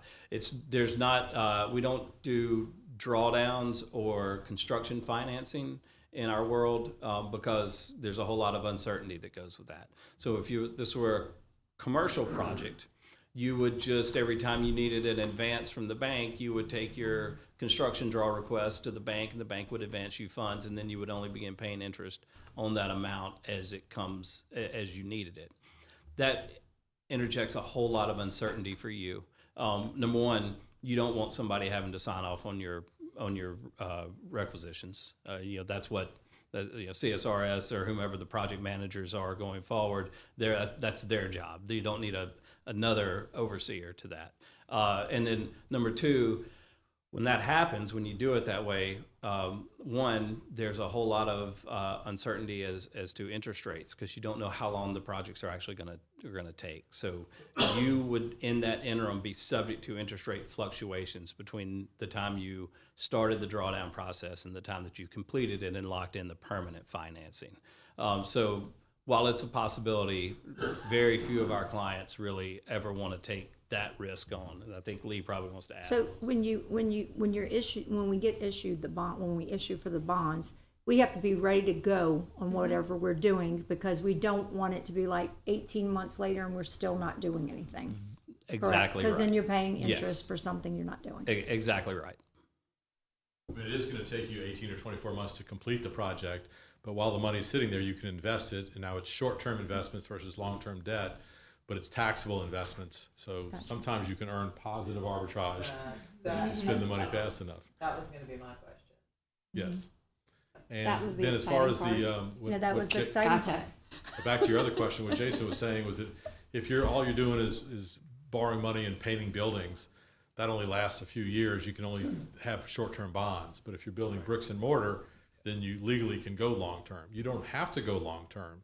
And a lot of that depends on the market and where investors are buying bonds, because at some point, you technically go beyond 30 years, but the investor pool gets very thin out there. So you want to, at the time you're selling, you want to see where the demand is. Sometimes we have an inverted yield curve where longer rates are lower than shorter rates. That's an unusual situation, but sometimes you have that. And we try to work around that. So we look to see where the demand is coming from, because then we can drive the interest rates lower there. And we don't want to go out too far. If demand drops after 20 years, and we want to go 20 years. If we'll certainly discuss that and see. But a lot of it's market driven at the time you sell the bonds. Thank you. And also, in regards to that question, let's say bonds are issued in January. The first interest payment would be in May, June, July, right? Typically 6 months out. Gotcha. So typically July 1. Once again, we're not asking to approve a bond tonight, just making sure we have a resolution made that we can, just want to make sure. I just like answering these Yeah. questions because I like talking about this stuff. I want to make sure everybody understands as far as public wise, we're not starting interest rates when you Right, vote right. July 10th. They're just saying that we're going to position ourselves to get reimbursed Yes. for anything. We don't lose that opportunity. I'm gonna learn as we go. Ms. Turner, I am It's too, fine. though. No, I am too. I am too. I'm more than happy to sit down with anybody afterwards Yes. and Yes. put me in front of a whiteboard and we can go to town on this stuff. Trust me. So, any other questions, board members? I think my only other question was, if we get all of the ball rolling, when do these things start, and when would we be able to look at that starting? So, step one is we want to go to the July 10th board meeting and do the approval of a master plan. Once again, those are recommendations that are in there, strictly titled as recommendations. Then I would ask to have a land and construction committee meeting. And I think at that meeting, we'd start with that list and say, okay, where do we want to begin? And then we'll start there and we'll have conversations through the land and construction meeting. And then that's when we start making decisions, to bring to the full board. But if we can start that sooner than later, then, I was talking to Ms. Sanger. She has total 12 years on the board like all of you, and you're at year 9. What is her vision before she leaves? All of you have a vision of what you want to do for your community before you leave. This is your chance. But we're going to ask you to start thinking about it and position ourselves to make sure we're saying yes sooner than later. These are some recommendations, some summary recommendations. Look at your community, but look at the whole district, because you're voting, remember, you represent every child, not just your community, and make decisions for that. But I'd like to start on the July committee meeting, schedule whatever date that is. Off the top of my head, I don't know what it is. Land and construction, and we begin there.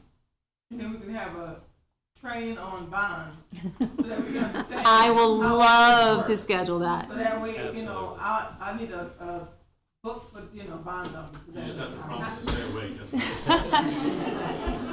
Ms. Turner, once again, I want to say I Mr. commend you for having the Cheskich. courage to ask. July 21st? So I'd like to start with the land construction meeting on July 21st. So I hope that answers your questions, Ms. Albrow. Thank you. It's what you envision for your term before you leave. Ms. Turner, you're, 12 years, and Ms. Sanger, you have 12 years. You're getting close to the end, both of you. Miss Singer's only in her No, second she's term. the second term. No, she's saying I can have up to 12 years. Oh, She okay. can have up If to. I am reelected, that's what she's saying. Yeah, and what do you envision for yourself? What do you want to leave behind as a legacy with your name attached? I That's just all. know once this starts getting around and like the buzz and the rumor mill in the parish, July. that's the next question asked. Community is going to be an important. Yeah. Miss Sanger, you had another question? I was just going to tell Miss Turner, YouTube has some very good Oh, I'm tutorials learning, yeah. on finance things. So you can look up some stuff on YouTube. I had another question for the CSRS gentleman in the back, by the way, whoever would like to field it. I know we got a number of 200 million. I know y'all made the recommendations. In your experience in building schools, just ballpark, not holding you to it, is that in line? Is too much, too little?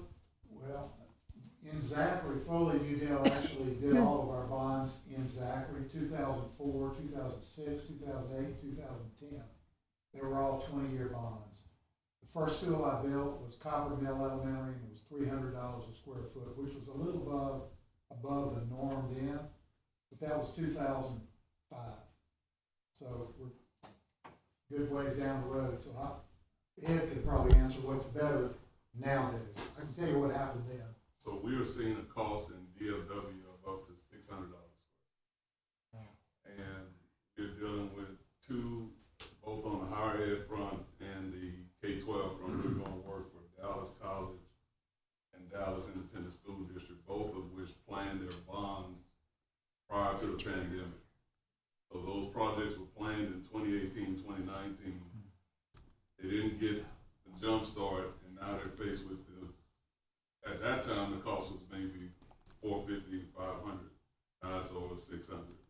So they're trying to do new bonds to help pay for the previous costs. I don't see it going down. We're still currently doing projects, and we're seeing that cost go up. So I think that is an alignment.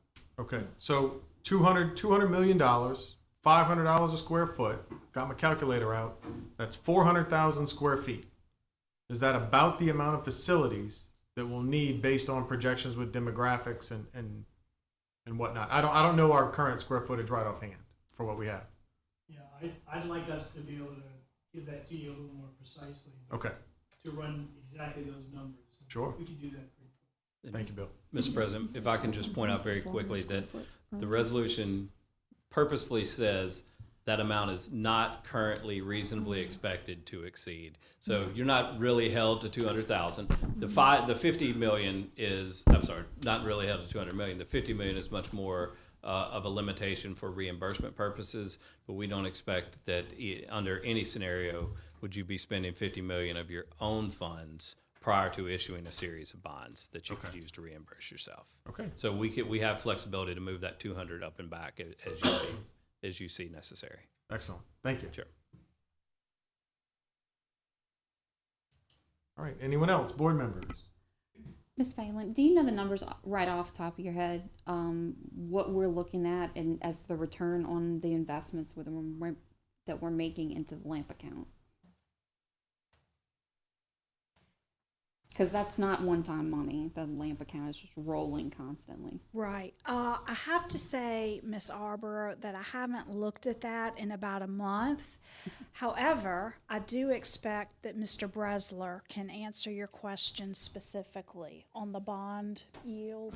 As far as LAMP or just in general? I mean, LAMP, they pay you a pretty good yield, but it's relatively liquid money. So you don't get as good a yield but again, they invest in taxable investments. So you'll be issuing tax exempt. So that's why your long-term cost is very similar to what their short-term investment yield would be. So it's possible that it could end up being a wash. We would just have to see where things are. Right. Like I said, there's the yield curve, when you start off with 1 year all the way up to 30. Right now is going back more to a traditional, yield curve as opposed to inverted like it was before, where you could actually make money on that. Ms. But Arbor, the average yield last month was at about 4.5. So that's about 2 times what we were getting in, pre-LNG. That's about 2 times what we were getting per month in regular taxes. I would say it's higher. Yeah, it's more. Yeah. As of June 13th, the average 7-day and 30-day yields are about 4.35%. it's like a money market fund, basically. And that sounds exactly right where it would be. I'd just like to highlight that we have multiple sources that we're able to, and we're making money, and we're saving it. Yeah, it's Investing really wisely. your safety, Yeah. safety money. Plus, the interest earned in LAMP for the facilities master plan can be spent on the facilities master plan. So technically, that is money that's just earning and building. Right. Thank you. All right. Board members, anything else? No. All right. Administration, anything? No, I just want to, Dr. Walker and Dr. Edith Walker in Ascension Parish had just finished a high school that was built for 2,000 students. And they had come in with a certain rate, but it was done a little bit during the COVID season as well, too, in the planning. And their cost was $110 million for that one facility in regards to it. And it was higher than they anticipated in the end, because of all the, inflational costs that they didn't expect to come along. So just to give an idea. What's the total number of kids? She said, from max was up to 2,000 students. 800, and then For our high school. eight. Oh, About 1600. for our, high school, around 900 students. And But she's talking about my- Chase Middle and. Oh, that, both of them together, about 1,700. But here's my recommendation, though. When we have a storm, we never want to build just for what we have. We had a storm and we had some damage at one high school that we had to cut down on hours for 2 campuses to accommodate for about 5 weeks. I always want to build, if you remember back with Katrina too, that if a facility is down for a period of time, we have room to just welcome more students in with no chaos ensuing. So we never want to build to just what we have when we are above the flood wall. If we are going to build in that green area, we plan for a maximum number of students possible, just to make sure that if any time a storm comes and we have to close a facility for about a month or 2, we can have other students there comfortably without causing disruption, that perhaps they can keep their schedule and run within the school itself. I think we are a very unique community, that when we design this particular school or middle school, or however we do it thinking that within the last 20 years, we've experienced it twice. Once with Katrina, and once when we had to close the school for a month, almost 5 weeks straight. And we had to actually interrupt an elementary school in order to accommodate that. I would prefer that when we plan for this, we plan thinking with that mindset as well. Thinking the process, thinking of, we're thinking of the whole student, and we're thinking of every student. I think this would give them a little bit of normalcy when we all know that storms can take a lot of that away from us. They'll have a school community that's familiar with them. Thank you. It is good to keep mindful of storms. We are the most exposed district in the state by far. So maybe even arguably on the whole Gulf Coast. Mr. Andrew Barr, we're talking about a lot of legal stuff. Do you have any questions, comments, concerns? Not yet. Okay. I didn't want to leave our legal counsel out, right? Okay. Anything from the audience before we move on? Okay. Anything else? Okay, Mr. I do. Chairman. Thank you. No problem. All right. So, hearing no other comments, questions, or discussion, I'll call this matter to a vote. All in favor of recommending we send this item for approval to our full board at the full board meeting. Of course, that's item number 4. As I said before, I'm going to abstain, but all those other board members here, if you are in favor, please say aye. Aye. Any opposed? I'm going to abstain, and the motion is going to carry. All right. Thank y'all, everybody. A lot of good discussion. I know we're way past time, but thank y'all, everybody. This is a excellent committee meeting. I know we're in information and announcements now, and I just wanted to say that I appreciate everybody sticking with us. Appreciate all the extra guests in the audience. It's good to see y'all. I know Mr. Newsom already left, but it was good to see one of our council members here as well. So thank y'all for all of that. Any information or announcements? All right. Well, then let's go to item number 6, which is our adjournment. We'll adjourn at 6:21 p.m. Next meeting will start in 5 minutes, 5-minute bio break, and then we'll come back. Okay. Very fast,